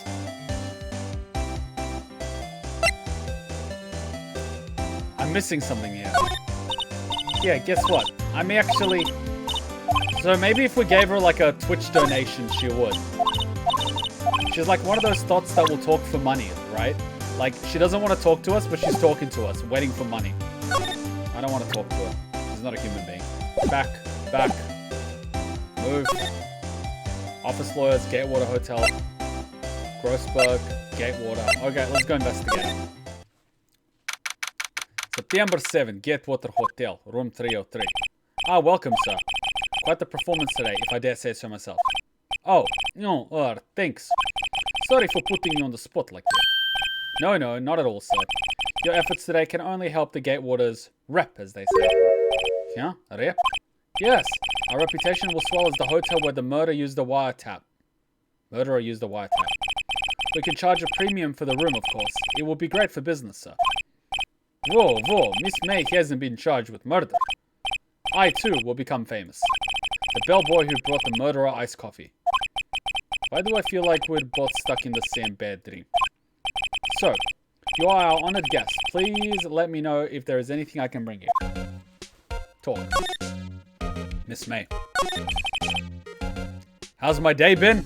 Well, you know, investigating, lawyering. Good so far. Good. How's yours? About Miss May. About Miss May. Oh, her, sir. Not to boast, but I knew the moment I saw her.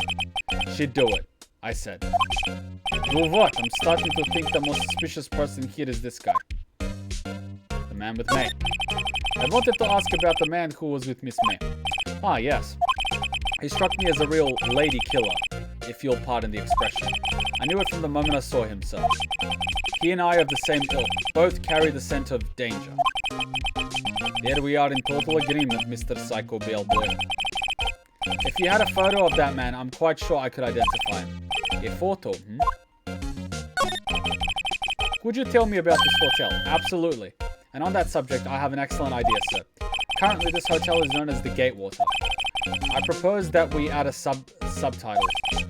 Your subtitle? The Gatewater Hotel. Murder Manor. Well, what do you think? Sounds great. Whatever floats your tea set.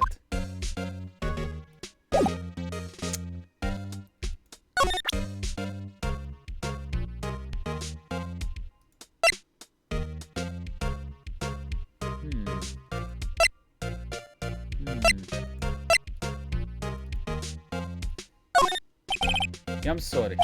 All I could think about during the trial was the hotel. I wasn't paying much attention to the evidence.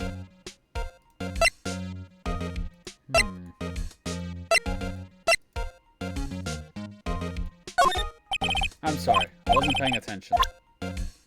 Okay, I wasn't paying attention. Ah, we're getting a few of the old crew back from last week. Welcome back. Welcome back. Okay, examine. Yeah, there's still a screwdriver stuck in the drawer. Ah, please leave that as it is, sir. That's the drawer of terror, hiding places of the murderous wire trap. It's set to become one of the most popular attractions here. This guy's serious, I don't believe it. A vase is expected. What the hell is this bullshit? A vase is expected. I'm not... Why am I hearing notifications? People waking up at 10 a.m. I don't want to hear your notifications.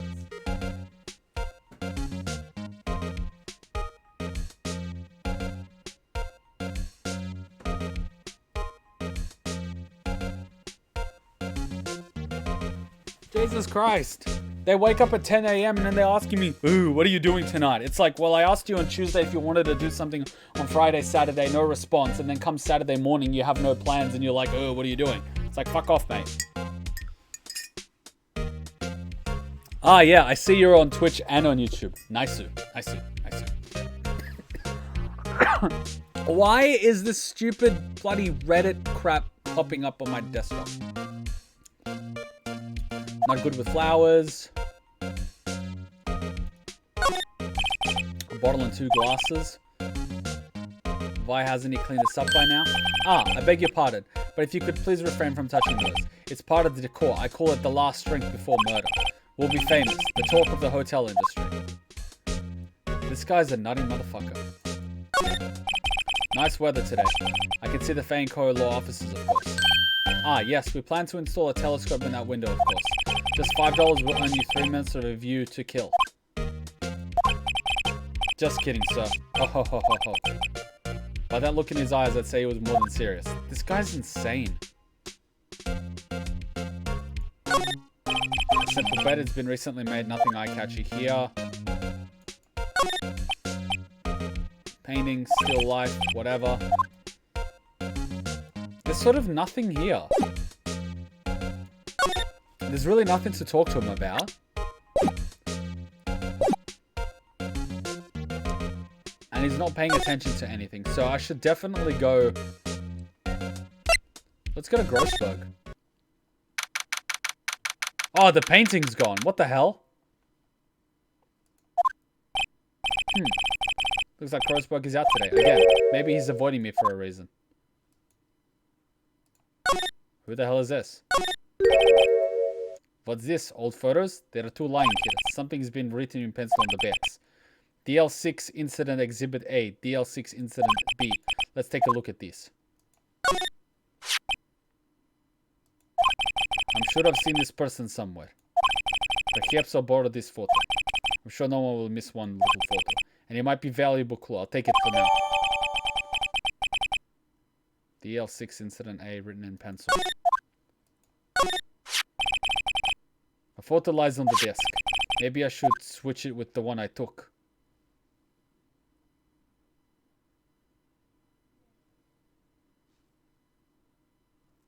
I think I'll swap them.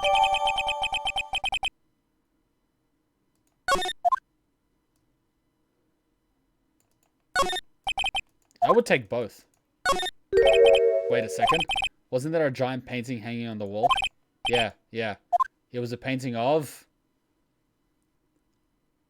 sunflowers. Wasn't it? It was a very memorable painting anyhow. Wait, so that one might be of Thingo. Ah, so it's her and him. I getcha. So I have to go back to the detention center, show her the photo. You again? Can't you take a hint and stay gone? Yeah, only reason I'm back here is because you won't talk to me. Oh, so it's my fault now. You don't have a spiky hair. You also have a spiky heart. That does it. When this case is done, I'm shaving my head.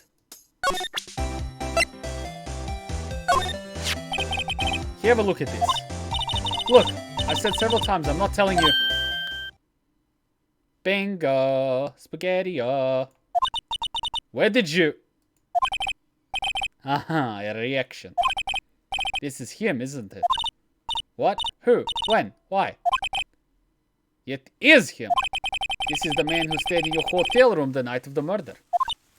No, that's not right. Nice try, Miss Cooperative. Do you have proof that was him? Hmm? Yeah, proof. Show me proof. I'm so close.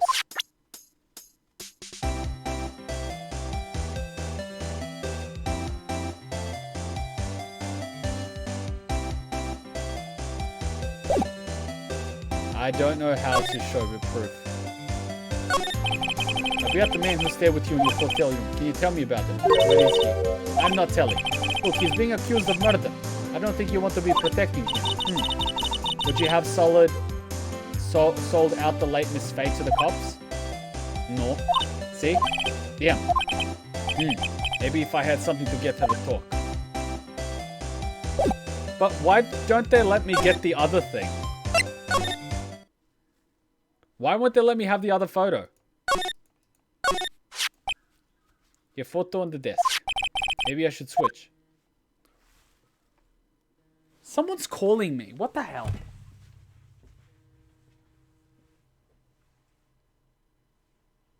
Dude, I'm live streaming. What is it? No, I'm not free this whole weekend and I'm not going to any festival.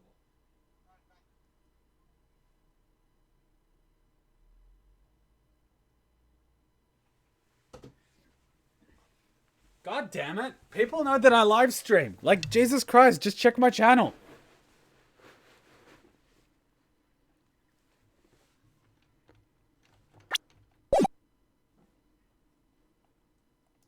Leave it alone.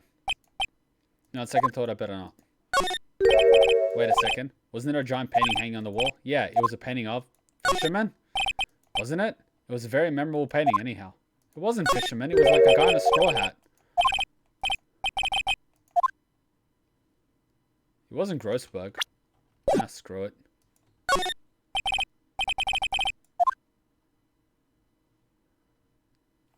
Why? This thing is so weird. I would just take both photos.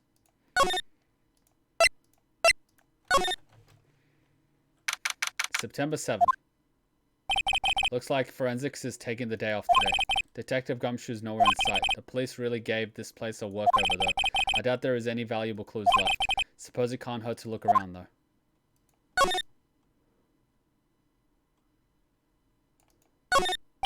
Wise favorite pot of plant. I guess I'll have to water it now. The sky is blue and so am I. There's that hotel right across the way.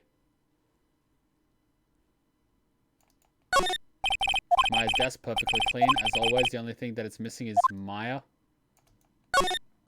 You couldn't cram more legal books in here even if you wanted to. All the cases that the chief worked on are filed here. Some of these files are missing. No, I'm imagining things. So there's files missing. An old movie poster. Apparently this was the first movie that made Mia cry when she saw it. I'll have to check it out one of these days. Can I go on the other side?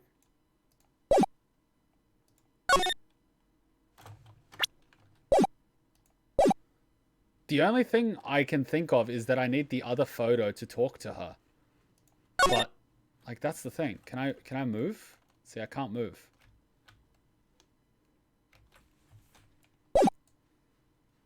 I'm kind of worried that if I put down this photo, I'll end up losing it. Photo lies on the desk. Maybe I should switch it. Swap photos. I think I'll swap them.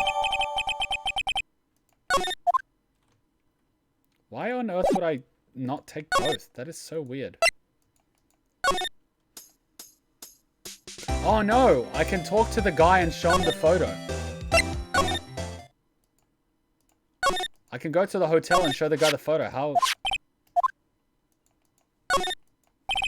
I feel so stupid.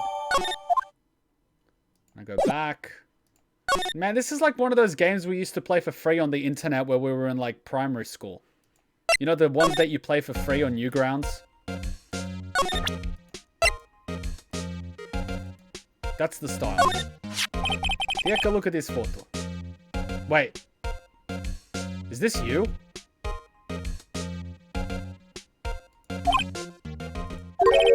Yeah, it's him, detective. I'm the lawyer. Oh, I know that. I just wanted to say detective once. You know how it is. No, I don't. Without a doubt, that is the man who checked in with Miss April May. How about write an affidavit swearing that that's him? An affidavit? This guy's way too excited about this. Have him write it. Well, sure. Why not? Yes. I've always wanted to write an affidavit, sir. From henceforth, I will be known as the bellboy who swore the affidavit. Just hurry up and write it. Bellboy's affidavit added to the court record. Not even Miss May can play dumb with this. Oh, I can have more than that? Then why didn't he take both fucking photos?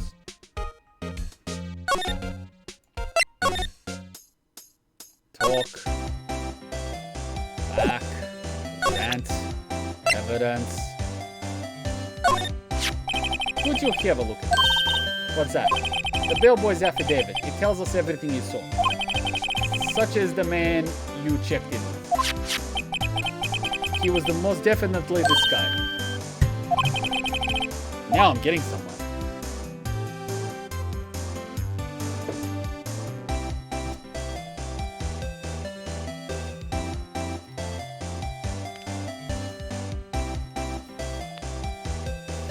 Yeah, Mike, just let me do my thing. If I ask for assistance, I'll ask for it. That's kind of it. Raise her fears, push her hard. Push her hard. This is it. All or nothing. Time to do a little bluff. No use playing dumb. If indeed that's an if. If you don't talk, I'm taking this info to the press. What? Even though he should have been witness to murder, your little friend was missing. I'm sure the press would have a field day with his reputation.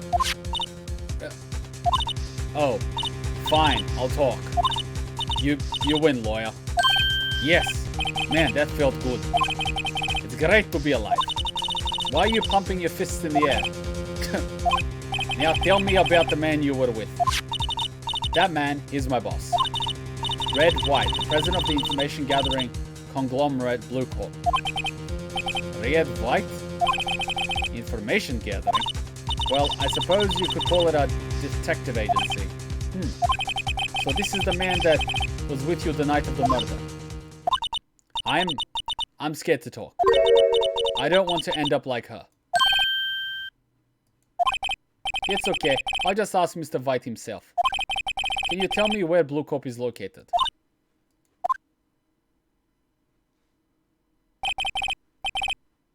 Mr. Red White at last. Finally, a lead on this guy. If April May couldn't have done it, that leaves him. Time to take action. Bellboy's affidavit discarded. Why did you discard it? Why would you discard the fucking... What the fuck?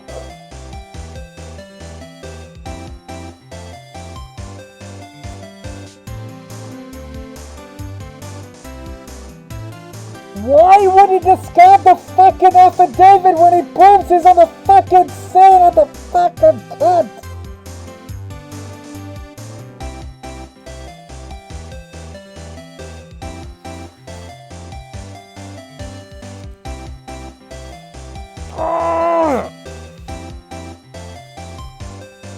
I'm gonna murder somebody.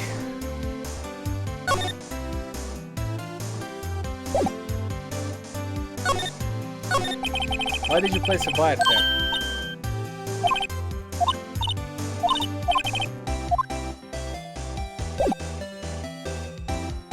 Oh my god. Why would you do that? Why would you do that? What the fuck is this doing here?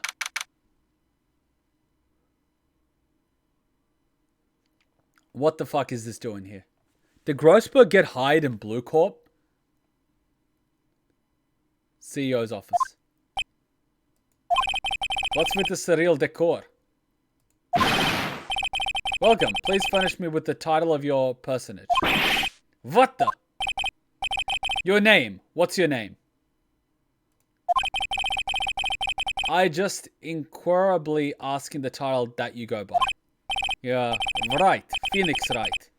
Inquirably. Mr. Wright, is it? Right, I see. Splendiferous. Perhaps I have intimidated you with my giantesque vocabulary. What is this guy's problem? I'm Red White, CEO of Blue Corp. You know, corporate expansion official. My business dealings bring me into contact with the elite of the elite. So I'm afraid I'm not used to conversing with the worldly challenged. What a fruitcake. Let me guess. You're an attorney fresh out of law school, are you not? That's the only explanation for you would come to meet me like this. What does he mean by that? No matter. So, what business does a mighty lawyer have with a man such as myself? This guy's arrogance meter is off the scale.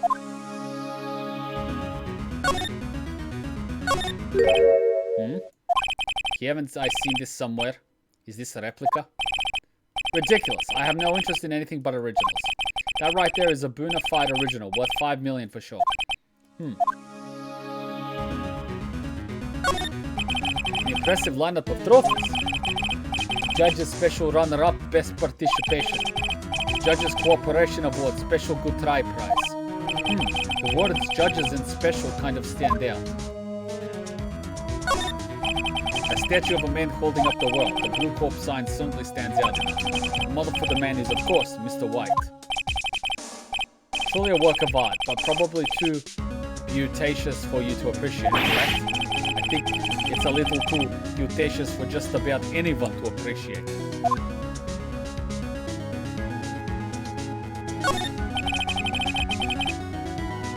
I'm guessing this is supposed to be a desk. My, this is quite interesting. It is molded on my body, you see. Well, does its sleek, rounded should not impress you? This guy sounds like he's desperate for approval from his daddy, which he never got. This is the top floor of a 20-story building. The view is quite presidential.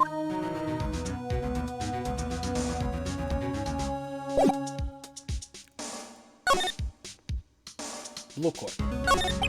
What kind of company is Blue Corp anyway? Excellent question. We buy and sell various kinds of information. We are a company of the future, you might say. We are the future. Sell information?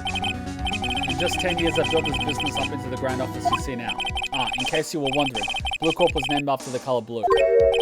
I, Red White of Blue Corp, as founder and CEO, named it so. And why, you ask? Because I like the color blue, of course. Fantabulistic, is it not?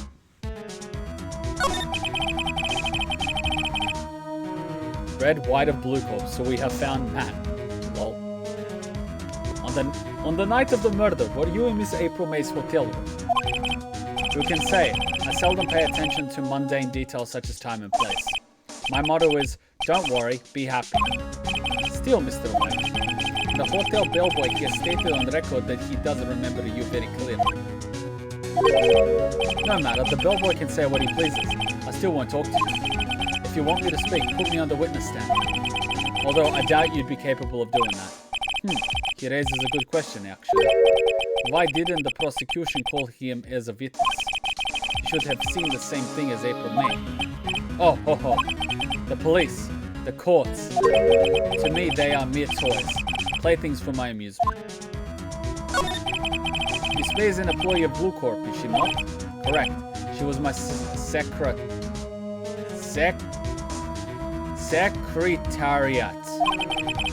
What a shock it was to hear what she has done. What she has done? You mean the wiretap? Indeed, she is paid to answer phones. Tapping them is not in her job description. She does gather information for us as part of her duties, but I assure you, we do not condone illegal methods. It is ineffable that she would do this. It sounds like he's trying to turn Miss May into a scapegoat. That painting. There's something that's been bothering me. Yes? What might that be? That big painting on the wall over there. Where did you get it? Why is he twitching? Say, when did you get that painting? No idea. I forgot. I've seen that painting before. Yesterday, in fact. Why do I find that painting here today? Mr. Wrong, was it? Right. It appears you do not fully grasp your position here. I ask again, who are you? A lawyer? No, my feeble friend, a mere lawyer. Worth nothing, Zilch. Zippo. Nada. Just like that. Sorry excuse for an attorney. Grodyberg. What? Yeah. Oof. Huh? He punched me. Well, Mr. Lawyer, what will you do, huh? Charge me with assault? Charge away. I welcome it. For it is you who will be found guilty. What? Heed my exposition. The police, the courts, they all do my bidding. So you say. But I wonder, is that kind of control literally possible? I don't expect you to understand. It is a world beyond your compensation. You came here from Grodybergers, I presume. Mr. Grossberg's, yes.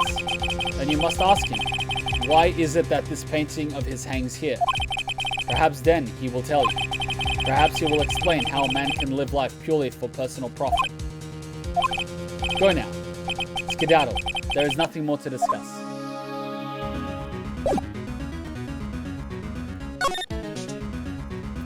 God damn it. Grossberg. Huh? I don't think he's noticed me standing here. Maybe I should clear my throat. Ahem! Jumping jerk, he's spats. What the fudge? Oh, you. What's wrong? You look so pensive, like an old man at the end of his days. I'm not senile yet. I was just thinking about this whole mess. Something really bothering him, that much is clear.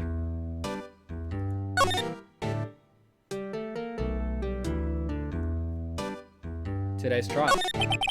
So you came to see the trial? Yes, I did. Something was bothering me last night, you see. Couldn't get a wink of sleep. Really? Was that it? This guy is a preening peacock.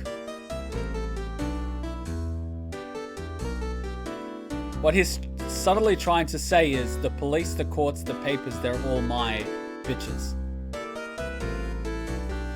Well, you see, it's just my sister, that poor girl. My boy, I owe you my thanks, truly. I don't know what I would have done if things had gone poorly for the girl. Your refusal. Yes, before, but why did you refuse your request for defense? I think I have a right to know. A right, Mr. Wright. No, I'm sorry. It's just I need more time to think about it, my boy.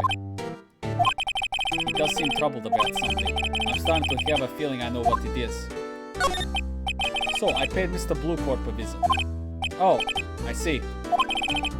Mr. Grossberg, I have to admit, something has been bothering me. Oh, what is it? Well, out with it, my boy. You see, it's just...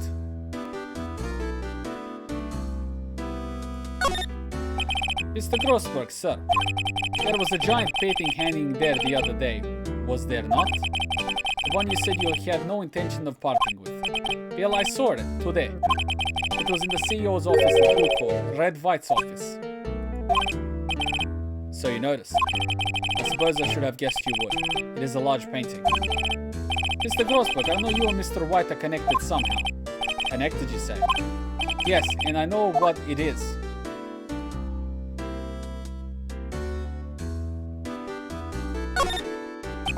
Mr. White has something on you, doesn't he? Blackmail. I think that painting is fairly gaudy proof. Very well, this may be the chance I've been waiting for. Maybe it's time to get this off my chest so I can finally rest easy again. After all, you were Maya's understudy. Perhaps it was fake. What's he talking about? Red White is a man who makes his living through intimidation. Blue Corp is a company that excels in finding people's weaknesses, I'm afraid. I've been paying them for 15 years now. 15 years? All because of the DL6 incident, as you may have guessed. The man on the back of the photographs. As you suspected, I could not stand in defense of Maya because of this. White would have destroyed me if I did. So that's the connection. It is hard for me to tell you this, my boy, but arresting Red White will be nigh impossible. Impossible? Why? He has information on everyone. It gives him an iron grip. He owns judges, attorneys, prosecutors, police, and politicians. What? They are bound, unable to do harm to themselves and therefore to him. Don't look at me like that. What you see is nothing more than the weight of many years. Obviously, everyone's corrupt. What is the DL6 incident? DL6 is nothing more than that sorting code the police gave the case. It was 15 years ago now. I received a request from a medium, a spirit medium. A medium? Her name was Misty Faye. Faye? Indeed, she was Maya's mother. She had been investigating a murder at the bequest of the police, and she failed. As a result, the police called her a fraud. This is why Maya was talking about the other day. I did all I could for her, and in the end, she cleared her wrongdoing. The murder case, however, remains unsolved to this day. That case is the DL6 incident. But why were you blackmailed over this, Mr. Grossberg? The DL6 incident was top secret at the time. It made sense. The police didn't want people to know they were using a medium. They couldn't let people know. But one person found out. I told him. You told Wright. He offered me riches. It is an embarrassment to me now. Because I talked, the police were mocked far and wide. In secret, they began looking for the one who sold them out. Of course, Wright heard about it, and he came to me. Only this time, the offer was blackmail. I see. Wright controls the law of this country as he sees fit. Yet, if you would still challenge him, have a close look at Maya's office. Maya's office? She followed his every move for years. She may have recorded something of what she found.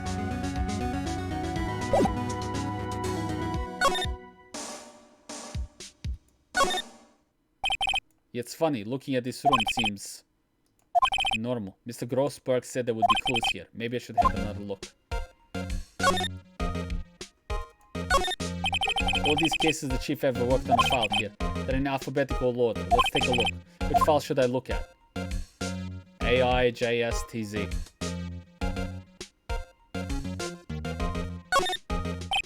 Let's see if there's a record in this file that catches my eye. ABF. Misty Faye. That's me and Maya's brother. Should I take a look? Obviously. I have tarnished the Faye name, leaving only those words my mother vanished. I was determined to find the ones who had made my mother blame herself in this way. Using the power that runs in my family, I held an audience with the dead. Finally, the names of two men surfaced. One was Marvin Grossberg, a lawyer who sold my mother's information for riches. The other was the man who sold the information to the press.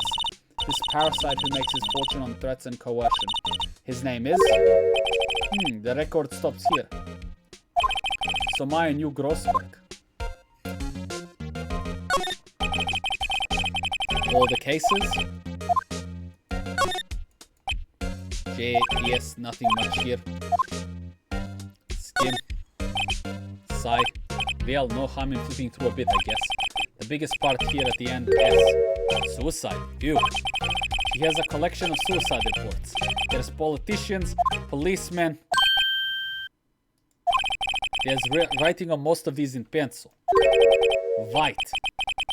This is Maya's handwriting. Wait, I get it. Maya thought he was involved in these suicides. So White is basically Hillary Clinton. Wow. White supremacy? It sounds like frickin' Hillary Clinton in a nutshell.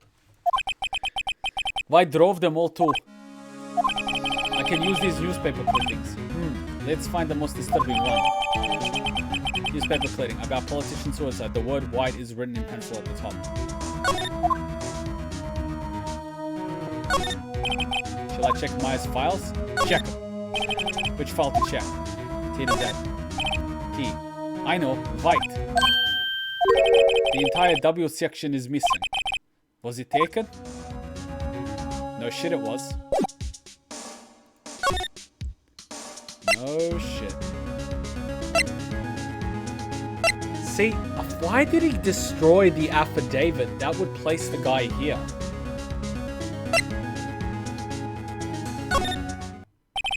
Apparently, Miss May is in questioning. I doubt they'll let me talk to her today.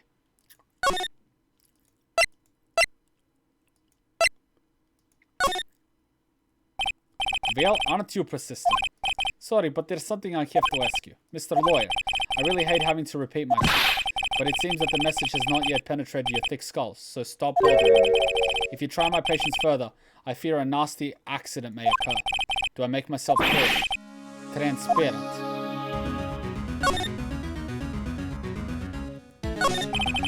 There's no point asking someone this crooked, straight question. I need some evidence to use as ammo. What's wrong? Is something stuck to my face? Why, yes, there's my eyes, my nose, and my mouth. But of course, I jest. We need not restrain your mirth, my friend. It is okay to indulge in my cosmopolitan sense of humor. I will not think less of you. This motherfucker.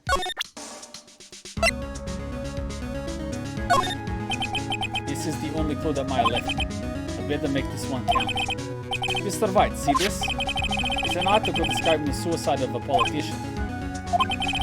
He was embezzling secret government funds. Then one day, word got leaked to the press. The very next day, he took his own life. And this concerns me how? I found this article in Maya's office. Miss Maya? She had a file filled with articles like this. Every one of them was labeled with a single word, Wright. Mr. Wright, I know what you did to this politician. You were blackmailing him. Blackmail? Not just him, either. You were threatening and coercing hundreds of others. You were involved in all of the suicide cases that Maya investigated. This company is built on blackmail. I'm right, aren't I? What a bizarre accusation. Mr. Wong, what is it that you should be doing now? Investigating me? No, I think not. You should be searching for the one who killed Miss Maya. Secretary office, hello. Mr. Wong, we'll be leaving now. Yes, sir. I'll send someone right away. Wait a second, Mr. White.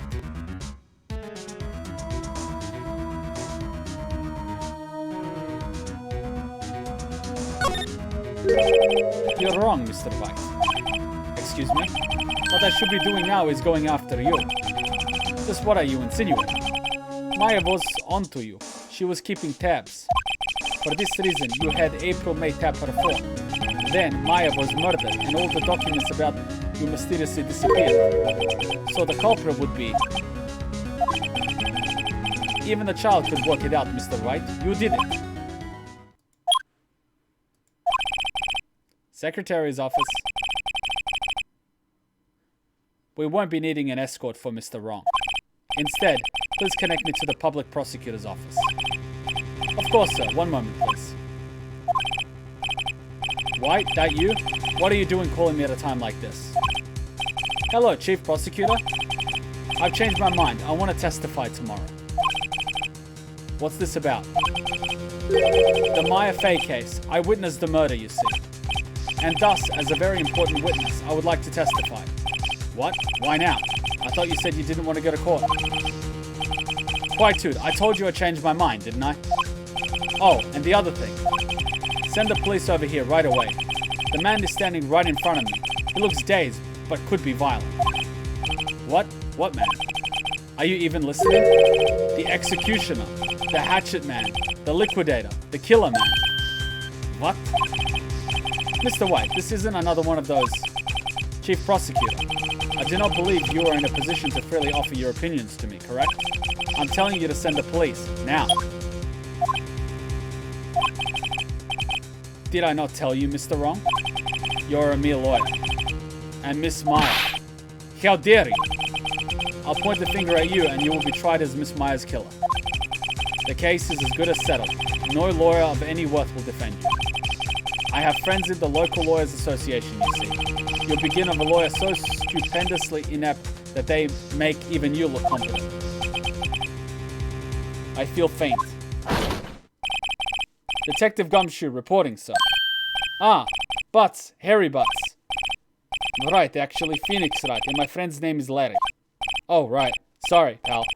Butts was the murderer, right? Detective Gumshoe, I present to you the man who killed Miss Maya Fey. What? Take this despicable human being into custody. Farewell, Mr. Wrong. And the fucked up thing is, half the court system actually works like this. Through blackmail and suicides.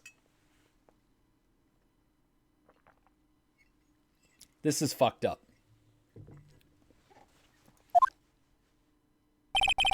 I can't believe it's only been a day since the first trial. My trial begins tomorrow.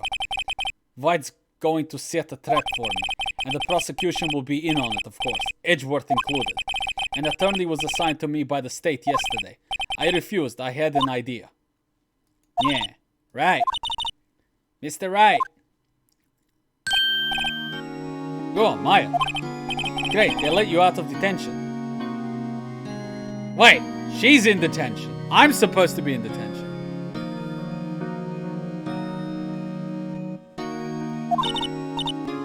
Yeah, just now, yes. It's all thanks to you.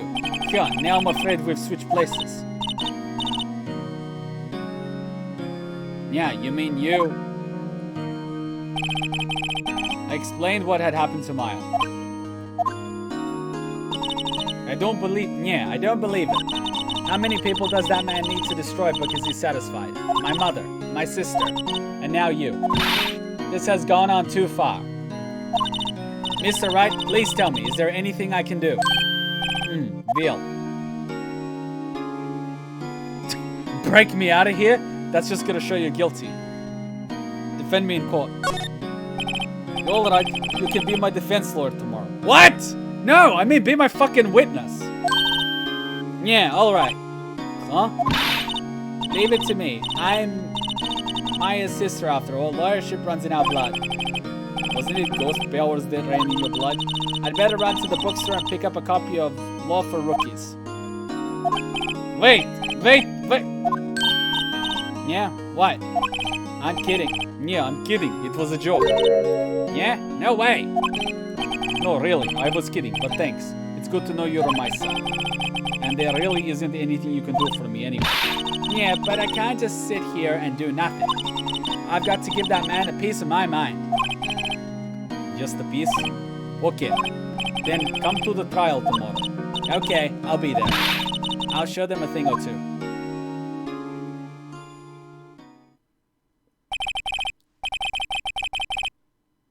Things may change, yet with crime it's the same old story. In fact, it's gotten worse. Lengthy court proceedings are no longer realistic. Beginning a few years ago, a limit of 3 days was put on initial court trials. Almost all finished in a day, most with a guilty verdict. I never thought I would end up in the defendant's chair myself for this case. Maybe the whole point of the entire Phoenix Wright franchise is to show the world how fucked up the Japanese legal system is, bring some attention to it, and prove that the court system doesn't work, the people in power are corrupt, and, you know. It's fucked up. With the true culprit appearing as the star witness. That is it. Tomorrow it's me or him. It's messed up that this is surprisingly realistic to how the actual world operates. This is the fucked up part. This game is damn realistic in that regard. That is fucked up. Guys, let's have a quick 3-4 minute break. And then we're going to do the court trial. We need to make sure we have enough water.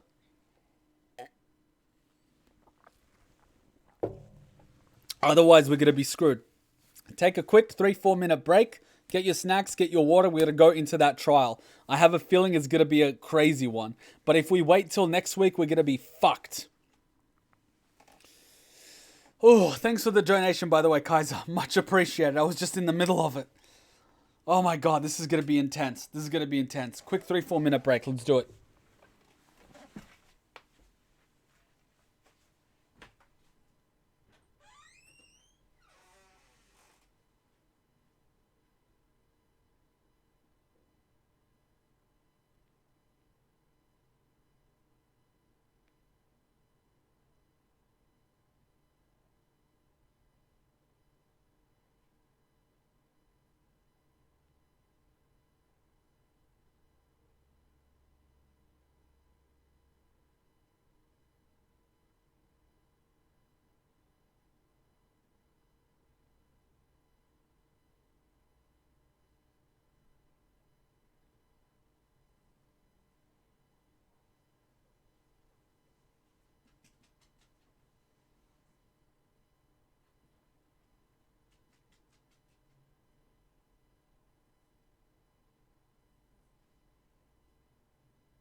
Had fun.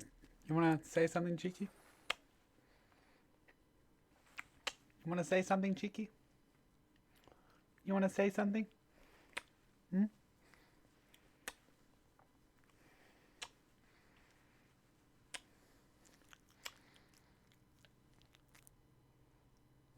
Cheeky ASMR. Be right back in a sec.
Okay, due to circumstances, I have to relocate my laptop so it will be AFK technically, but still close enough to timeout. I'm not saying that no one thinks I'm going to be gone. I just stopped talking. Okay. Works by me. Now we're on trial. God fucking damn it. It's always the slub that's on trial. And it's always Hillary Clinton that's claiming we did it. September 9, 9:52, District Court.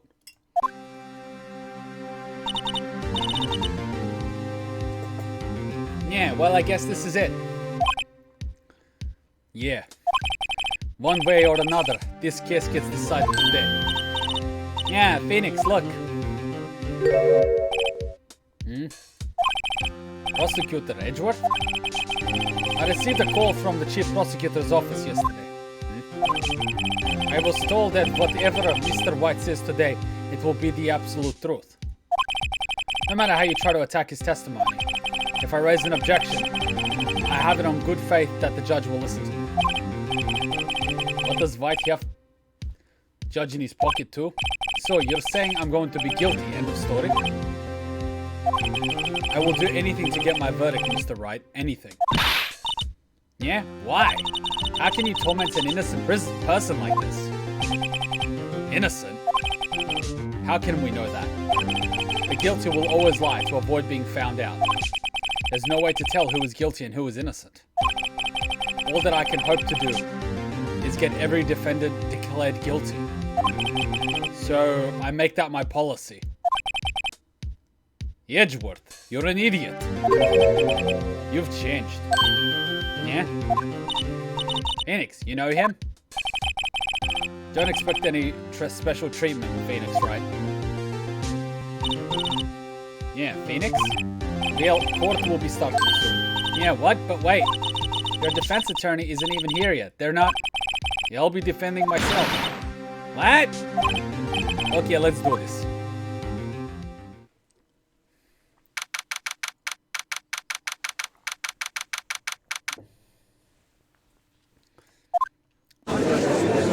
It's messed up how the world works. This is why Hillary Clinton should have never even been up for presidency.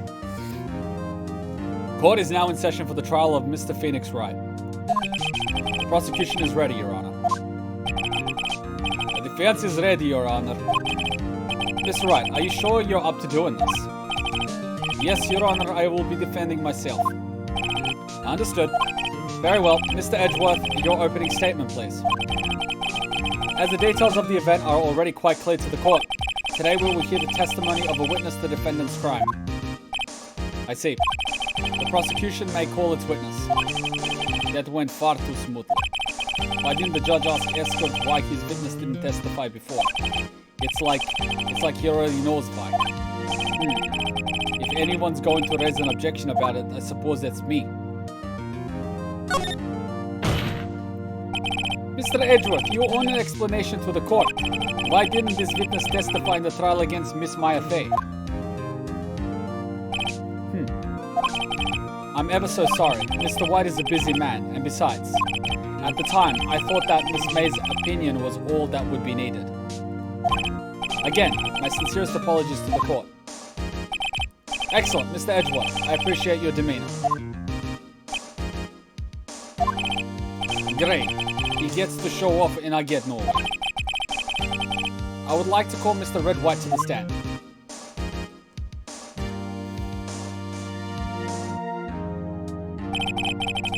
Please state your full name. So, don't we get to call the bellboy to the stand to say that he wasn't in the room at the time? You wish to know the title of my personage?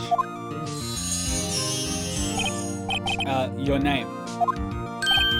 Yes, that is what I said. Oh dear, do my locutons confuse? Name! These two are great together. My name is Red White, but my friends call me Lanko Nino. I'm the CEO, or used to use a more common term, the president of Blue Corp. Do you know the victim, Miss Maya Fey? That would be a negatory. No, I do not. You were at the Gatewater Hotel the night of the murder. Correct. And you witnessed the murder from there. Why tell you what you already know? Very well, Mr. White, you may begin your testimony. If I can't rip this guy's testimony apart, I'm done for. Why do I always feel like it's the end of the world and I'm the last man standing?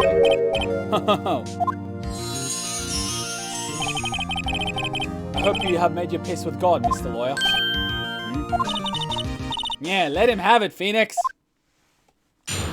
I'm fucking pissed off that we don't have the affidavit from the goddamn bellboy saying that he wasn't there. Let's see. It was about 9 a.m., I believe. I was quite profusing that reading to you, some papers by the window. Then I heard a bed lamp coming from outside. Surprised, I turned to look at the building across the way. It was then I saw him, a spiky-haired man attacking a woman with long hair. Needless to say that the man was none other than you, Mr. Lawyer. I called Miss May over at once. She too was flabbergasted, of course. The victim, she ran away, but you gave chase. Finally, there was a trembling impactation. Then it was all over. But didn't you say something about the victim dodging to the right? Or you didn't say something about the victim dodging to the right? Because Miss May said that the victim dodged to the right. Now, I've got evidence to prove that there was a strike and there was a dodge to the right, because there's a broken vase on the floor on the left-hand side. But if you didn't know that, then you clearly didn't see what happened. So as long as we separate the two of you, we can prove that your testimonies do not align. Am I in the right direction here? Probably. If anything is, if things occurred as you testified, then I'm afraid the defendant is guilty. Very well, defendant. Mr. Wright.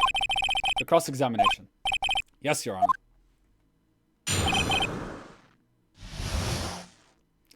Honor. Okay. Time to fuck up.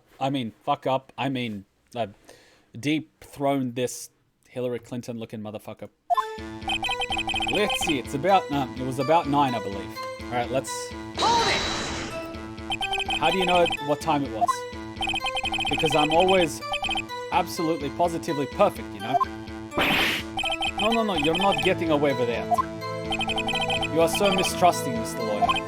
So, what was the proper term for secretary again? Anyway, Miss May ordered room service for 9. It happened soon after the room service arrived. That's why Miss May said too. Press further. True, the bellboy who brought the coffee saw Miss May. But he testified he did not see you at the time. This is your concern? Silly lawyer, Miss May received the coffee outside the room. Of course he could not have seen me. He would need X-ray vision to pull off something like that. Tell us, what were you doing at that time? I was quite perusifying, that's reading to you, some papers by the window. Hold it! By the window, you mean the one directly across Fane Cole office lawyers? Correct. That is the only window you see. And you were reading papers. Correct. The Gatewater is a businessman's hotel, and I'm a busy man who had business to do. Then I heard a Beldalam coming from outside. Hold it!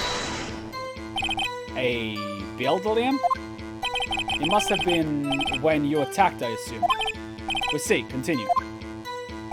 Surprised, I turned to look at the building across the way. Hold it! So you were reading your papers until you heard that sound. But of course, I am no snoop, peeping out of windows at night. No snoop, yeah, right. He made a career out of snooping. It was then I saw him, a spiky-haired man attacking a woman with long hair. Hold it! Spiky hair. Needless to say, that man was none other than you, Mr. Lawyer. Hold it! What you just said directly conflicts with Miss May's testimony. Miss May clearly stated that the assailant looked like a girl. I've always been proud of my eyesight, Mr. Lawyer. Just what is your eyesight? Counting both eyes, 40. 40, don't add them together. I think the witness is trying to say his eyesight is good. Yay, whose side is the judge on, anyway? And what did you do then? I called Miss May over at once. She too was surprised, of course. Hold it! What was Miss May doing at the time? She had just finished watching a soap opera on TV and was weeping openly. Did you know she had been tapping the Fae office phone? Yeah. Did you know that she had been tapping the Fae office phone? Objection! Irrelevant. That has nothing to do with the case at hand. I cannot. I will answer the lawyer's bold inquiry. Miss May was acting alone when she tapped the phone of this Fae woman. You make a good politician, Mr. Wright. Oh, I know. After all, I am El Presidente. Please continue. The victim, she ran away, but you gave chase. Hold it! Can you be a little more detailed about that? I think it's worth knowing exactly what happened. Of course. Comprende? I understand. The victim was attacked by you and ran to the left.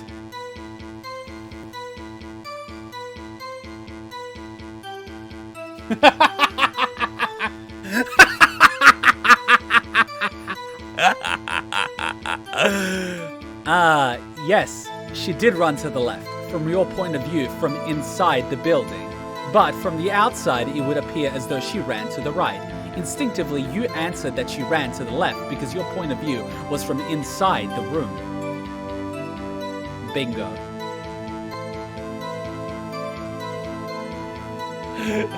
And now, young Jedi, you will die. You gave chase and struck her down. Are you sure? As you know, I am always absolutely positively perfect. Your Honor, I agree with Mr. White. He is absolutely positively sure that she ran to the left. Perhaps you could change your testimony to reflect this new detail. The victim ran to the left and you gave chase. Finally, there was a terrible impaction and then it was all over. Hold it! Impaction? Impaction? Don't you just mean impact? Ridiculous. I think you needed to brush up on your language skills. I'm sorry, Mr. Englishman. I speak more than 2 languages. How many do you speak to? On second thought, perhaps I'd better leave the whole language thing alone. Did Edgeworth prep this guy too, I wonder? And this is what really fucks me up. Lawyers and witnesses get prepped before giving a testimony. What kind of bullshit is that? Prepping a witness to give a testimony. What the fuck?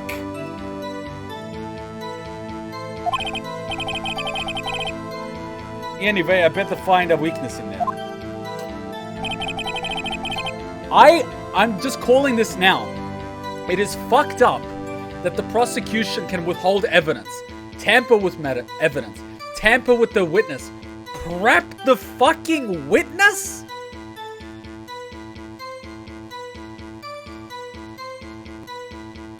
I'm sorry, guys. That is not justice. I'm drawing a line in the sand. That is not fair. That is not honorable. That is not just. And that is not the truth. And that is not right.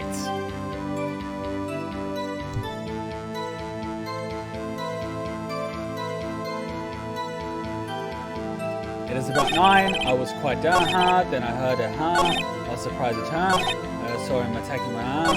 Needless to say, that man was none other than you. I called Mrs. White. The victim ran to the left. And now it is time to shove this up your ass.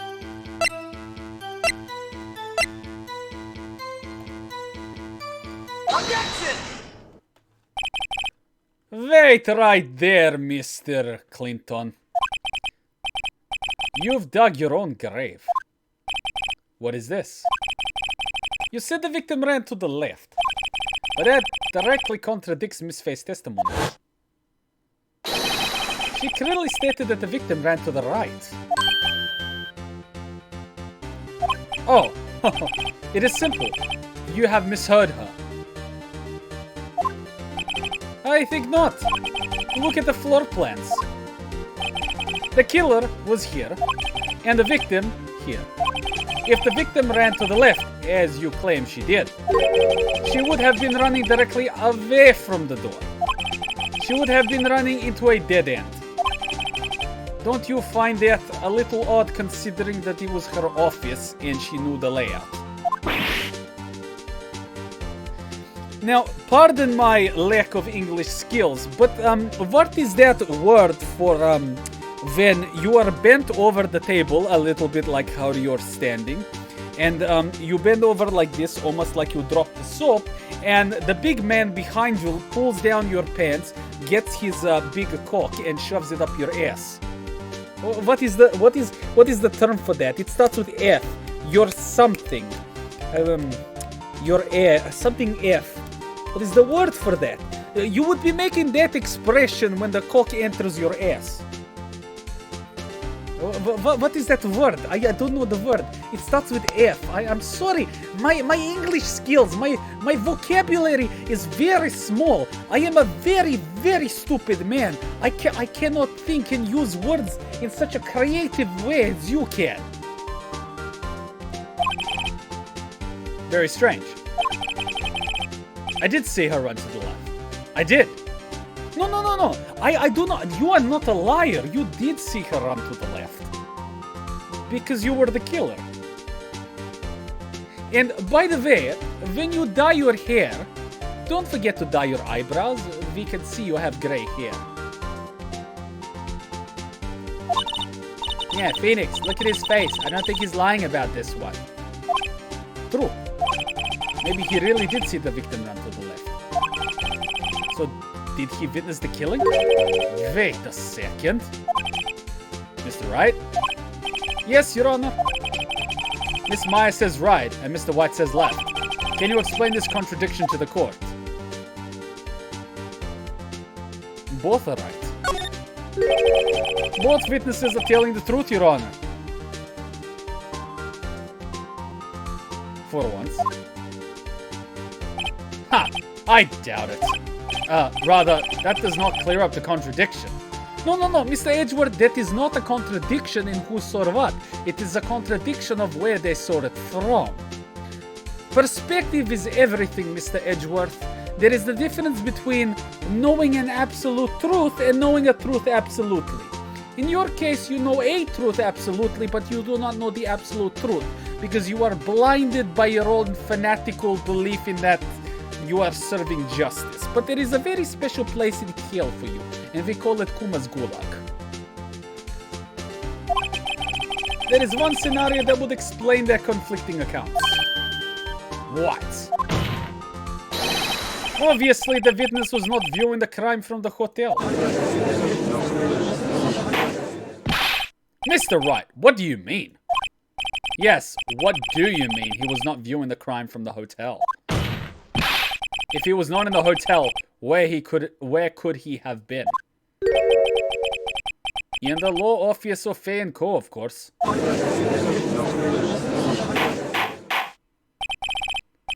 More specifically, he was standing there. Time to show the court where Mr. Wright was standing. Take that! This is where he was. Look, when the victim ran for the door. If he was watching from this point, to him it would appear as if though she ran to the left. Please, this is no time for jokes and ill taste. This is where the killer was standing. Duh, I agree with you.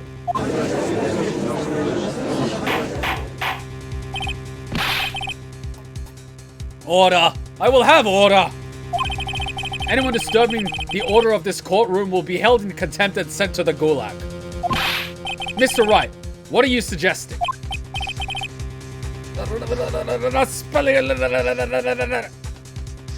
Oh, don't worry. It will only hurt for the first 3 years. After that, your butthole will be so loose, it will be like Twitch's terms of service. Objection! The postulations of the defense are a distortion of the truth, Your Honor. Indeed, they do seem a bit far-fetched.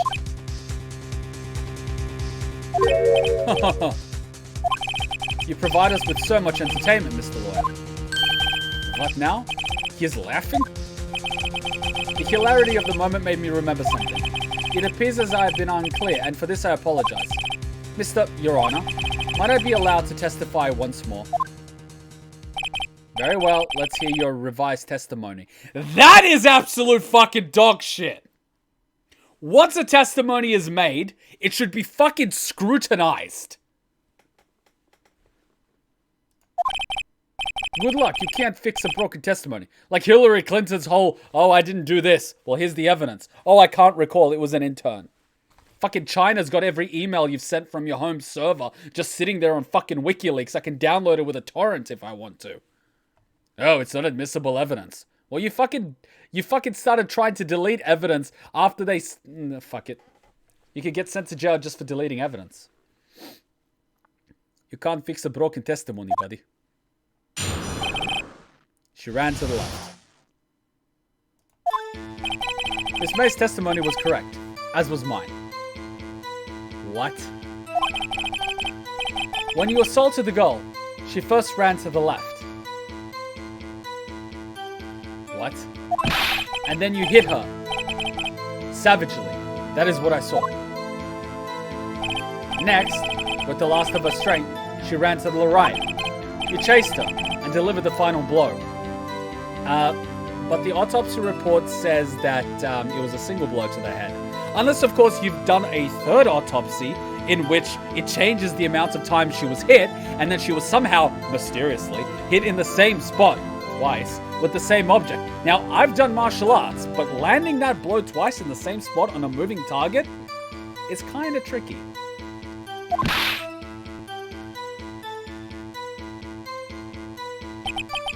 That is what Miss May saw.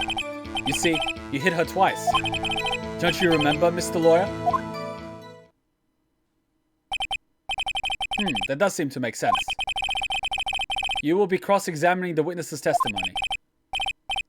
You goddamn bet I will, Your Honor. I mean, yes, Your Honor. She ran to the left. Miss May's testimony was correct, as was mine. When you assaulted the girl, she first ran to the left, and then you hit her savagely. That's what I saw. Next, with the last of her strength, she ran to the right. You chased her and delivered the final blow, except there is one fucking problem. Died from a blow by a blind object, may have lived for a few minutes after being hit. Check. Left, right, check. Let me just scrutinize before I do this. That is what Miss May saw. You see, you hit her twice. Yeah, there is a serious problem with this. There is a serious fucking problem with this. Objection! Mr. Wright. The victim died from a single blow. Do not worry, you will be making that face a lot because there will be multiple men around you taking turns. And if you're lucky, there will be 2 or more men in you at any given time. I hope you enjoy the bottom bunk. What do you have to say to that?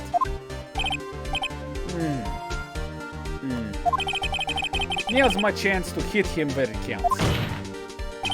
Mr. Wright, was it you who told this court you were abso-positively perfect? I will refrain from using this phrase from now on. Your Honor, if you could ask the witness for a new testimony. Objection! The witness is obviously confused, Your Honor. I would like to request a 10-minute break. Yes, quite. Objection! Yet witness is confused because he's lying, Your Honor. Prepping the witness is not ethical in the court of law.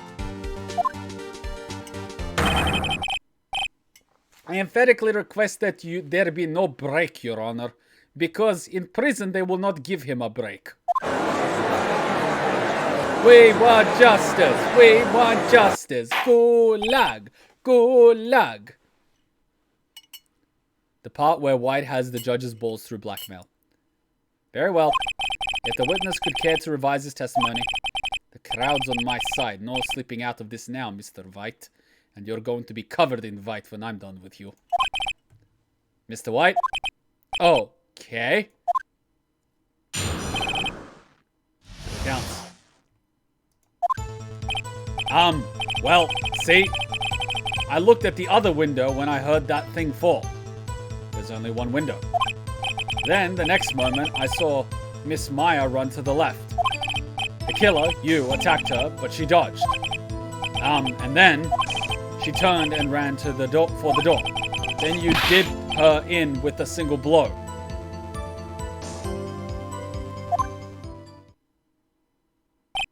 It's warp indeed. Very well, you may begin the cross-examination. I will prepare the lubricant. Your Honor? My stomach, you see. It is hurting. No. Your stomach will be hurting from all the swallowing you will be doing. Deal with it. This is almost over. Do not worry. You should prepare yourself. Cross-examination time. Will, see, I looked at the other window when I heard that thing fall. Hold it! Other window. You heard that thing fall. What exactly was that thing? The glass light stand. Right, the one that had fallen over at the scene. Yeah, Phoenix. Doesn't something about that strike you as odd? Yes, very odd. That is odd. I'll press further. Mr. White. Huh? What? You're saying you saw the glass light stand? Yes. Then change your testimony to reflect that, please. Because in my photograph, you would not be able to see it from the window. So make sure you change your testimony so I can take it and shove it up your ass. Sorry, my bad. The witness will revise his testimony. Okay, of course. A light stand was lying on the floor when I looked. Then the next moment I saw Miss Mayo run to the left. The killer, you, attacked her, but she dodged. She turned and ran for the door. Then you did her in with a single blow. Yeah, Phoenix. He's getting a lot less talkative. He's probably afraid I'll catch him on something. But it won't be that easy. Why am I talking in the Hitmaker voice? My light stand was standing on the floor where I looked. But there is a problem with it. Objection! Mr. White. It was impossible for you to have seen the glass stand. What? Look at this. These are the floor plans of the scene of the murder, yes. Correct, Your Honor. Now look. If you were to look through the window at the office, this is the area you would be able to see. Here. It's not over. This is only the beginning of his days in the gulag. He's gonna have a lot of fun in the gulag. Here. Well, note that the stand is not within visible area. Well, Mr. White. What do you have to say to that?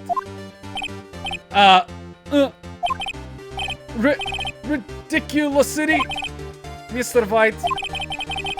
If you were in the Gatewater Hotel, as you claim, you could not have seen the stand before it fell over. In fact, you wouldn't have been able to see it after it fell either. There is no way you could have recognized the broken shards as a glass nightstand. So, when did you see the stand, Mr. White? It must have been the moment that it fell. And the only place you could have seen that from is inside the Fey Lore offices.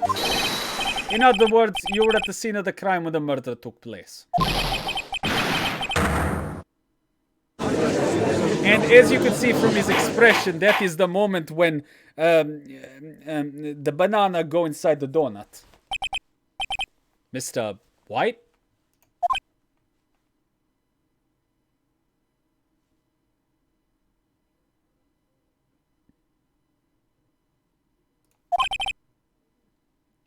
Mr. White? You did it, didn't you?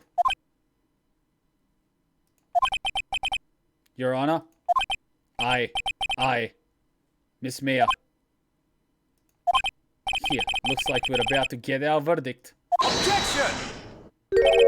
That's far enough, Phoenix Wright. What? I forgot about the Edgeworth. Mr. White. I think the time has come. Shouldn't you confess your crime now? What?!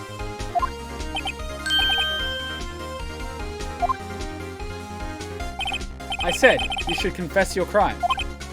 Ergo, confess that you placed the wiretap. Oh no, you don't, you little fucking slimy bastard! Wiretap.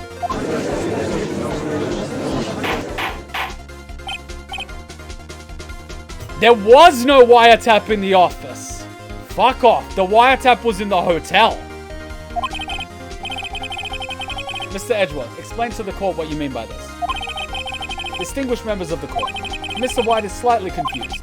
Allow me to explain. I really don't like the way this is handled. As you know, Mr. White is the CEO of Blue Corp. He ordered his secretary, Miss April May, to tap the law offices of Miss Faye. What does that have to do with it? Your Honor, the question is, when was the wiretap placed in the office and by who? No, you wouldn't. Mr. White, in order to place the wiretap, you entered Miss Faye's office. Am I correct?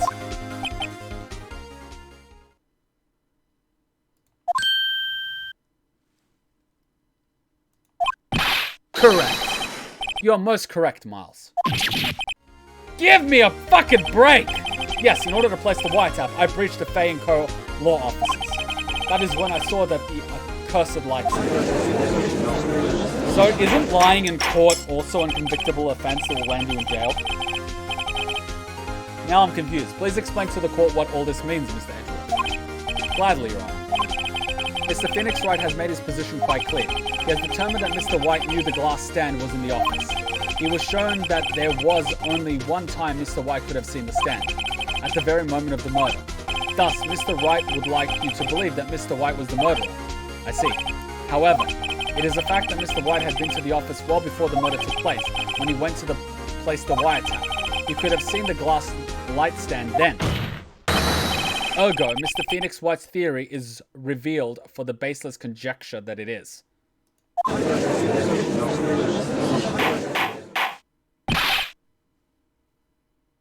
Mr. White, you will testify to the court about this wiretapping. Leave it to me. I feel faint. Ladies and gentlemen, this is how the justice system works, and this is what Hillary Clinton did for multiple pedophiles as her time as a lawyer. And she wanted to be president. During multiple government investigation and scandals, they said she was the most corrupt individual they had ever met, and they want her nothing to do with anything in the legal system. And look where she is today. Everyone that ever had a seat she was in, dead. All this other stuff, dead. I think this is what this game is trying to get at. The whole Watergate thing. I think, was she there for that one? It was the beginning of September, the week before the murder. I had entered the Fay & Co. law offices. Of course, I had done so to place the wiretap. This is when I saw the glass nightstand.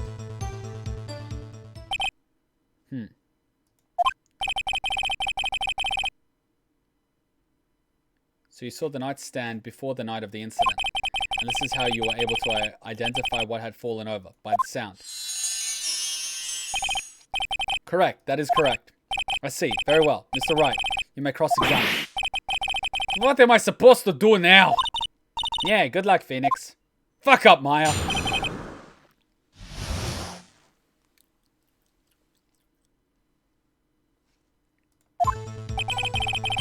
It was the beginning of September, the week before the murder. Hold it! Do you have proof? Objection! Miss April May knew the details of Mr. Fay's phone conversation. This proves that the wiretap was placed before the murder. Ugh, right. I had entered the Fay & Co. office. Hold it! Was it really you that went into the office? Or was it Miss May? Objection! I unidentified fingerprints several days old were found in Fay & Co.'s law offices. Those were obviously Mr. White's. And if I know Edgeworth, he's already run the check on those prints. Now, Mr. White, tell us why you went to Fay & Co. law offices. Of course, I had done so to place the wiretap. Hold it! Why did you tap Maya's phone? Objection! This has no bearing on the current case, Your Honor. Yes, it does! It has motive! Blue Corp is the detective agency of sorts. We have a responsibility to protect client confidentiality. This is when I saw the glass nightstand. Hold it! Why did you notice something as innocuous as a light stand? The light stand was made entirely out of glass. It was quite stylish, so I guess it made a lasting impression. Such a beauticious thing deserves attention, does it not? That is all. Damn it, there is nothing there for me to press him on. Oh well, maybe he is rattled enough that I can bluff something out of him. It was the beginning of September, the week before the murder. I had entered the Fay & Co. offices. Of course, I had done so to place the wiretap. Uh-oh, don't tell me I've run out of ammo. Tisk tisk. I'm afraid that's as far as you go, Mr. Wright. The time has come for you to admit your defeat. You fought honorably. No more? I can't take this anymore. Mr. Wright, are you giving up? What? No, fuck off. I never said to give up. Fuck off. A Slav never gives up. Never. There is no surrender. Yeah? Phoenix, over here. I know that voice. Maya? Never give up, Phoenix. Huh? Maya?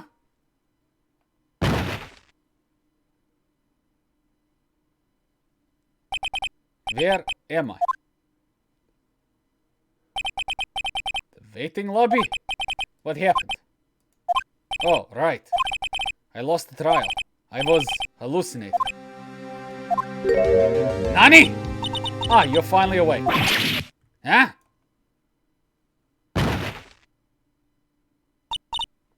Hey, Phoenix. Huh? There's no way to greet an old friend. Phoenix, I want you to look at me.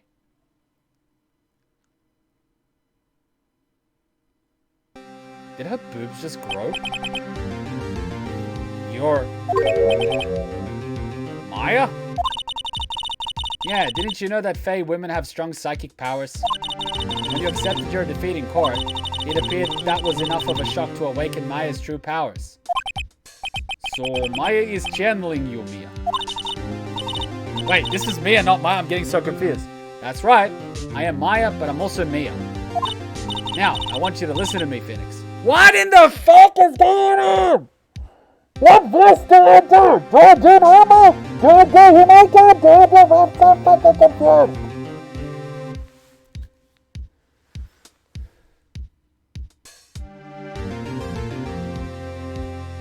Now I want you to listen to me, Phoenix. Maya never gave up. You can't either. That's what I came here to tell you. But we don't have much time, Phoenix. Now listen. You've already won. Yeah? You have that receipt in the court record, right? Oh, yeah. The one you wrote Maya on. Phoenix. Wright wrote that, not me. So what do I do with it? Look at the front of the receipt, you fucking idiot! The front? It's a regular receipt. Looks like it's from a famous department store. 1,000. Well, big spender. Item. Glass light stand. Date of purchase? September 4th. September 4th? That's right, Phoenix. I bought that nightstand the day before I was killed. Whoa. Now, what did Mr. White say in his testimony? It was the beginning of September, the week before the murder. He said he saw the stand the week before the murder. Yeah, there you go. I think the court is about to reconvene. Now shove it in him. Go do it, Phoenix. You know you're innocent. Now you just have to prove it with your penis. Right. Receipt updated. Fucking knew that receipt was gonna come in handy at some point. I thought it was for a suit or some shit.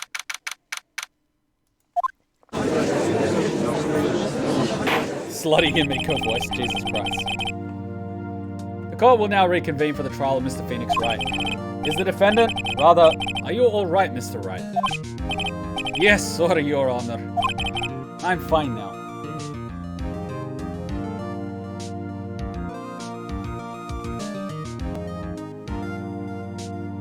The door just opened by itself. What in the fuck? Yeah, I'm fine now. Then let's start where we left off. Your Honor, there is nothing to go back to. The cross-examination of Mr. White is finished. All that is required now is for you to pass judgment on the defendant, Phoenix Wright. Your Honor, please give me one more chance. I promise you this is the last time I'll ask you. But as Mr. Edgeworth has noted, the trial is more or less finished. Mr. Edgeworth, do you have an opinion on this matter? I say, let us give Mr. Phoenix Wright his last chance. Very well. You may begin your cross-examination.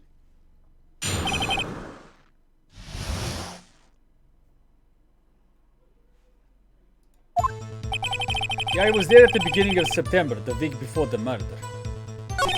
I had entered the offices. Of course, I had done so to place the fire trap. That is when I saw the glass nightstand. But that is impossible. Objection!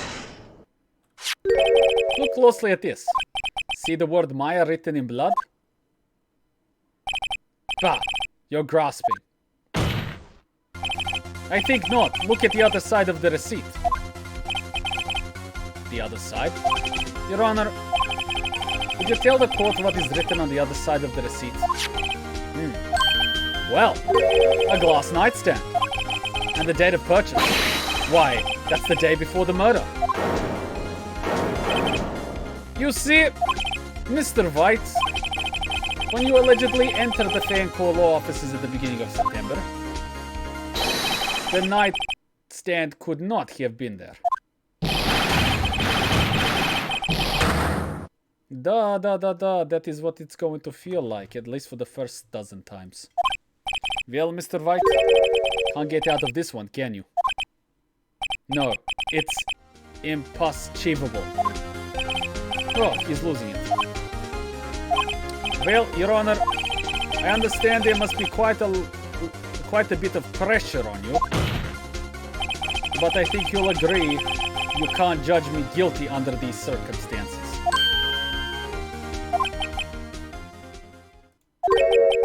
Very well. Then that is all for the trial of... Objection! Not so fast, Phoenix Wright. Eh? What? No way he can bottom out of this. Oh wait, I forgot. It's Edgeworth. There is a certain thread of logic to the defendant's claims. However, there is no concrete proof that Phoenix Wright is innocent. What in the fucked up god is this bullshit? Gulag, gulag, gulag, goulash, goulash, gulag. Put him in the goulash to feed people in the gulag. Ergo, I would like to request one more day before Phoenix Wright is granted his freedom. No! That's not how it works. Fuck up, Edgeworth. I'll put you in the gulag too. I need time to make one more inquiry into this matter. Another inquiry? This isn't going to be another one of those updated autopsy reports. This guy just makes up evidence as he pleases. This is bad. Object. Mr. White's guilt is obvious. There is no need to prolong this trial any further. Well, Mr. Edgeworth, if anyone is going to call Mr. White to trial, it would be me, the prosecution. I need a day to ascertain whether these new claims have any basis in factual evidence. That's not for you to decide. That's for the judge to decide. I see. Objection denied. What? The completion of the trial of Mr. Wright will be postponed until tomorrow. There is no telling what will happen if I don't end this now. Edgeworth is sure to come up with, or just make up something. And after Miss Shea showed up to help me and all.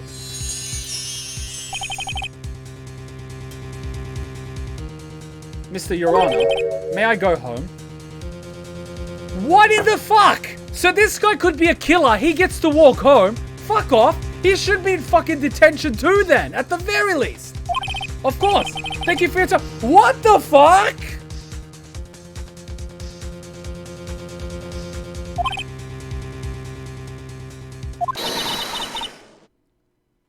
Yeah, the witness will stay. Maya? Yeah, Phoenix. Read this note out loud. What's this? Oh! Your Honor, if I may. You're quite persistent today, Mr. Wright. You bet I am. My life is riding on this one, Your Honor. I have something I would like to read to the court. Take that! The memo Mia had given me was a list of names. Many of them sounded strangely familiar. People in finance, famous celebrities. That's when it happened. Stop! Desist! Halt! Please, stop! Make him stop! How did you get that list? Yeah, Mr. White, admit your guilt right here, right now. Or else this list will be released to the press.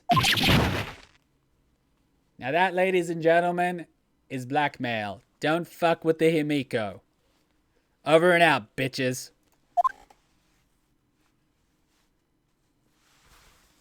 I confess. I confess. I did it. I hit her. I hit Miss Mia with the thinker. Yeah, case closed, Your Honor.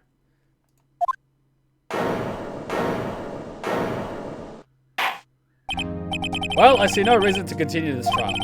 Mr. Wright? Da, Your Honor. You've done it again. That was quite a spirited defense. Yes, it was, Your Honor. I guess I could say that if only I knew how spirited it was. Well, this court finds the defense, rather, the defendant, Mr. Phoenix Wright, not guilty. Yeah, not guilty, bitches.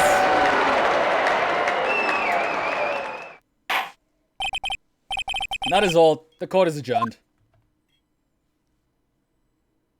Fucking Himiko for the win! Defendant lobby.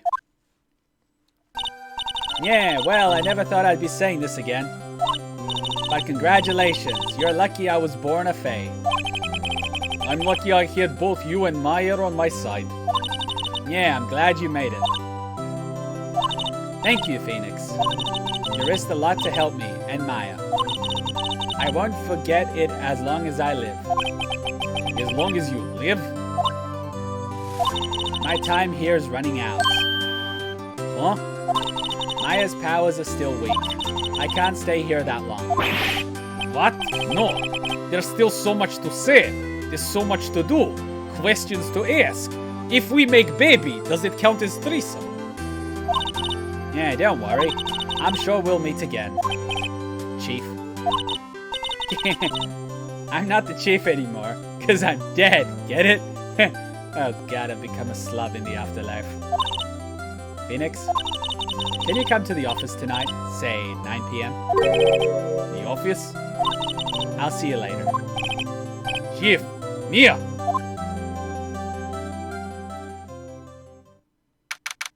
September 9, 902 fan call law offices. Being here, it's hard to think about that night.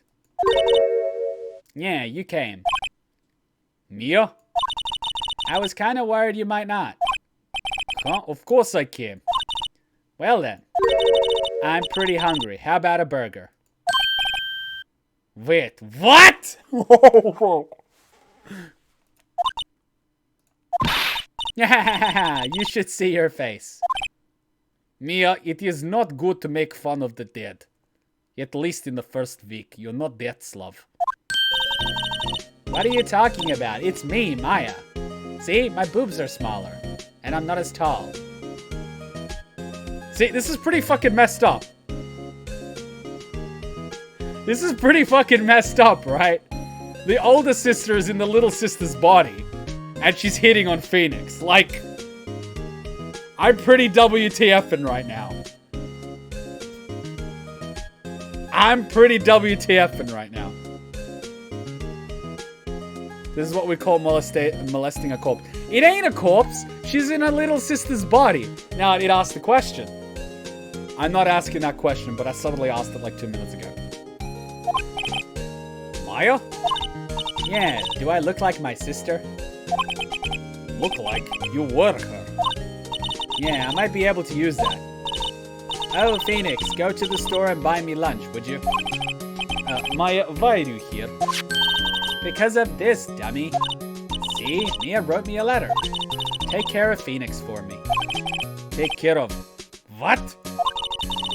She means the office. This office, you jackass. Someone has to help with the new Wright and Co. law offices, right? And who better but me, Maya Fey, reporting for duty. Wait, no, on second thought, let's make this casual. Yo, Nick, Maya here, ready to get down to business. You don't mind me calling you Nick, do you? It's a great name. Maya said that's what your friend Larry calls you. Nick? You know what this means. We're partners. You know, when I think about it, it is Maya's fault I'm here now. But if it wasn't for her, I'd probably be in jail. Or in a gulag. Right and Co. law offices. It's a good ring to it. Yeah. Thanks, Maya.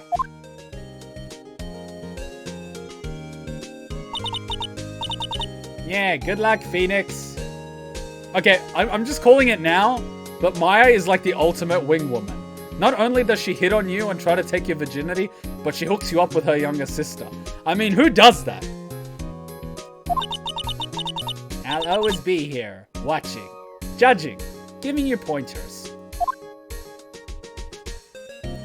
It's gonna suck. Like, if you end up with her, every time you're with her, you're gonna know that her older sister is looking at you and giving you a score. Right, okay, Nick, let's do it. Huh? Do what? Burgers, dummy, burgers. There's a great burger joint just down the street. Come on, time's a-wasting. Okay, wait up. So I gotta ask, who owns the deed to the office? Did Phoenix just get the deed for free? Because that sounds pretty sick. What the fuck is this? Turnabout Samurai? Oh, fuck off. Brand new episode has been added. Yes, I'm gonna save. And Cheeky seems to be really sad for some reason. No, don't. You have disgraced me for the last time, Steel Samurai. The pale moon in the sky cries for your blood. What in the fuck? The moon? No, it is you who shall gaze upon the moon, for it will be the last moon you will ever see. It's just like one of my Japanese anime. See you in hell, even magistrate. Wow!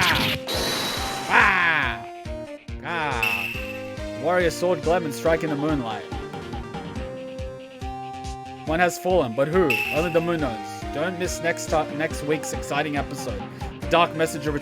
Look, I'm the guy that does the outros, alright? You don't need to do it for me, but thank you.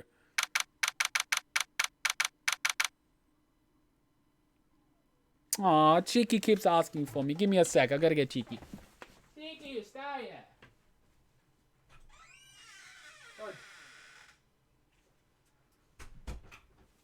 Cheeky, dodge. When I opened the door, I found out she wasn't waiting for me. She was waiting for our flatmates, who are next door. So, how do I... She was waiting for our flatmates next door. Ah, the chat just disappeared because I did the thingy. She smells good because I gave her a bath yesterday. She smells like my shampoo. Don't you, baby? Who gave you a bath? Huh? Who gave you a little bath? Whenever I hold her, I give her a little massage. See, I massage her feet. She likes it. She's like, oh my god, see? She likes it. She gives me a little lick of thank you. You want to say something, Jiki? She wants to go. Okay. You can go, baby. You can go. You can go if you want. Oh my god, that fucking court case and that fucking Edgeworth. What a cunt. That is not justice. I fucking hate it. Fucking cunt. How many times did I just swear in the last 20 seconds? But the point is, that guy's fucked up. He is aiding someone he knows is guilty. All respect me now, boom. Don't respect him, hate him. Put him in a fucking gulag. Edgeworth, gulag. Easy. Send him to a fucking gulag. He deserves the gulag. If anyone deserves the gulag, it's fucking Edgeworth. There's a difference between, you know, being the prosecution because you're not sure if the guy's innocent, but the complete other flip side is getting someone that you know is guilty out of it and trying to put an innocent man in jail. Nah. That doesn't sit with me, buddy. Nah. Gulag. 100% gulag. And someone needs to get me a photo of that guy going, because that's going to be the thumbnail. He's going to be going, and I'm going to be going like,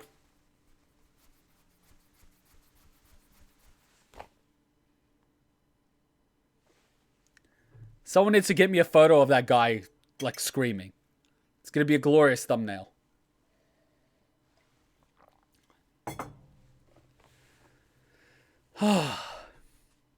That was one hell of a stream.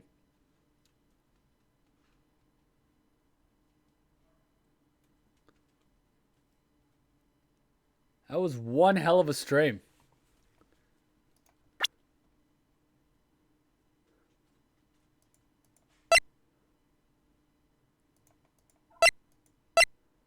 No auto skip. Fuck off. I don't know about you guys, but I'm so satisfied with the outcome. So satisfied. I am so ticked off that this is how the justice system in many countries works. And yeah, I did put a little bit of real life thottery in there and a little bit of, you know, my own personal views on the world. But I hope you can realize how upset I am with the current state of the world and how it's run by people that behave like this. That blackmail, that, you know, suicide others. Like, it's disgusting. It's disgusting. So don't worry, I don't think there's any reason for this video to be taken down. So the replay should be up. So feel free to enjoy part 1 and part 2. If you can, please get me a photo of the guy going. And if possible, you know, help me with some pics for next week so I can get the thumbnail. I'm really enjoying this so far. But there are moments when I absolutely lose my shit, like being held, being blackmailed for getting a witness testimony and things like that. Like, I just lose my shit. But I'm hoping that now that this white guy is going to be in prison, white guy's going to be in prison. I can't believe that they've got this thing where the white guy can't get sent to jail. Like, what the fuck? It's going to be more of a proper court case sort of thing. But I think it's good that they highlighted that there is significant corruption in the world. I think that's good. I think it's very rare for mainstream media to showcase this because they're afraid of the repercussions, as well as the people in charge of approving this stuff. And I'm talking about movie studios, I'm talking about news agencies, I'm talking about, you know, big companies. They are just as corrupt as everyone else, if not the people that are corrupt. So it's very difficult to be transparent about these things. So I'm very grateful that there are games like this that highlight these very real social, political, and economic issues in the world in a medium where people can sort of hopefully open their eyes and become a little more woke about the world. And that's the one sort of thing I want to ask of you guys, and I know a majority of you are already doing it, but I will keep re-emphasizing it over and over again. Question everything, think about everything, don't be sheep. Always question. Whether it's your parents, whether it's your teachers, whether it's your idols, whether it's your mentors, whether it's me, whether it's you, always question. Always question. Always think. Try to think things through, because, you know, those closest to you don't necessarily have your best interest at heart. And don't be sheep. Don't blindly follow what the masses are doing. That is not the way to live. Like, time and time again, we see lambs being led to the slaughter. And I read this in a business psychology thing. There are actually lambs called Judas lambs and Judas sheep that literally calmly lead herds of animals to a slaughterhouse. And those particular Judas, sheep and lambs are basically spared. So all the other lambs and sheep are slaughtered, and this Judas sheep just goes back to the next herd and leads them to the slaughterhouse. So it essentially betrays its own kind for its own life. And that happens day in and day out in real life. So please, always think, always question, always scrutinize, don't be sheep. Simple as that. That's my one request. That's my one piece of advice. Those are my 2 cents that I'd like to leave with you. Awesome game. Awesome. Fucking awesome. Awesome. Like, what more do you want me to say? I'm having fun. I'm losing my shit sometimes. I'm getting political sometimes. I'm getting edgy sometimes. Like the experience is just awesome. I can't really say much else. I'm really enjoying it. Out of curiosity, if you don't mind me asking, how many chapters are there in the first game? We've just completed chapter 2. How many chapters does the first game have? Is it 5 or is it 6? Usually games have like 5-6 chapters to them. A little bit like class trials in Danganronpa or acts in a play or a movie. There's usually 5 or 6, so I'm a little bit curious as to how many Phoenix Wright has. I don't know if chapter 2 was a long one. I don't know if it was a short one. I know chapter 1 was the intro, and then this one was like, the meat. It was very meaty. It was very punchy. It would have been optimal if we did the investigation and the trial in the same day. It would have made my life a lot easier, but it would have made the first stream very weird just to do the one trial. So I think we paced it properly. 4 and 1 bonus. All right, cool. Thank you. It would have paced it very strangely if we only had like chapter 1 in the first stream, and then the entire chapter 2 in this one would have been 5-6 hours. But I think we did this really well. I think we paced it really well. Yeah, I struggled a little bit in the beginning because I couldn't remember all the fine details. But I think after about 1-2 hours, when we got into that rhythm, my brain fired up and I could remember everything. But definitely, if you're playing a game like this and playing Danganronpa, I highly recommend you do the investigation and the trial within the same day or within the same week at the very least, not a week apart, because it will just kill you. It will just kill you, as you saw with me. I like that it makes my brain work. It makes me think. It makes me analyze. It sometimes slaps me in the face. I'm sure I'm going to learn a few things out of this series. I'm sure at the beginning I'm going to be playing around with it a little bit and working things out very quickly. It is a thing that I tend to do with a lot of things. But I'm sure there are going to be parts to this franchise that really hit me left field and develop my way of thinking and broaden and expand my mind, which is what I'm in for, which is what I absolutely love.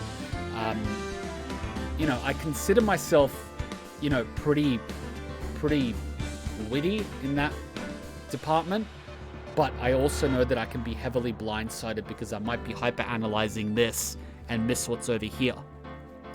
So I'm hoping I know I'll get my money's worth, but I'm hoping we get a challenge, because that's going to be entertaining for me and entertaining for you guys. As much as we love, you know, roasting people, it's sometimes nice to be roasted.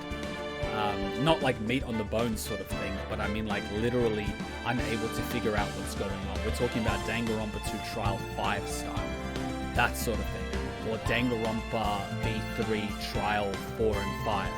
That's the sort of level of difficulty that I like, because it really presses us, it really pushes us to our limits, and that is where we truly develop, where we struggle, because we're going to struggle at the first time, but we expand, we grow, and that is the goal. That is a big mission of mine that I have, not only to grow as a person and, you know, to grow the community, but also to help people grow in general, you know, to expand their way of thinking and hopefully force them to challenge preconceived notions that they have about the world and other people, and hopefully enjoy life a lot more. So that's kind of what my gaming experience now is all about. It's not about playing the same game over and over again and getting a ranking and playing PvP and, you know, being number one and whatever. I don't care about that anymore. I care about improving, evolving, getting smarter, getting better, getting quicker. If we want to quote the Pokemon song, get a little faster, get a little better, you know, that sort of thing. I won't be able to watch any trailers, because if we do, we are risking copyright issues. But thank you very much. Thank you very much. I hope you enjoyed. Tomorrow we'll be playing Devil May Cry 4 Part 2, which will probably wrap up the second half of the game. I hope you enjoyed this live stream.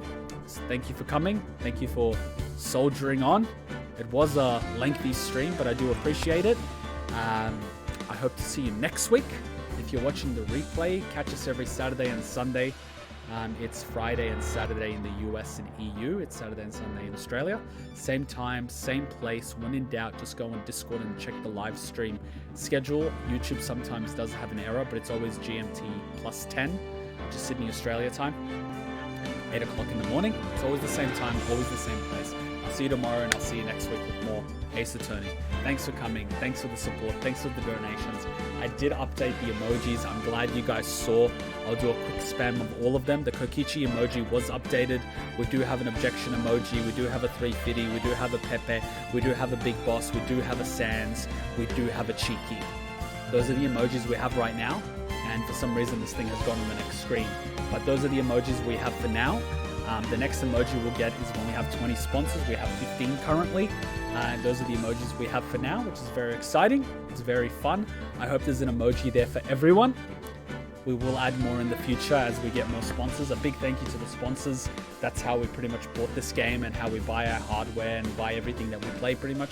So big thank you to you guys. A big thank you for all the ongoing support and donations. And all of you guys that are not sponsoring, I completely appreciate you guys just turning up and sharing with your friends.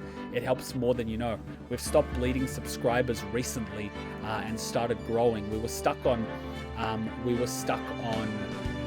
25,900 for a solid 2-3 months, and now we have bounced up to 26,055 since we stopped bleeding subscribers. There was a lot of people playing WoW leaving, but we're starting to grow again.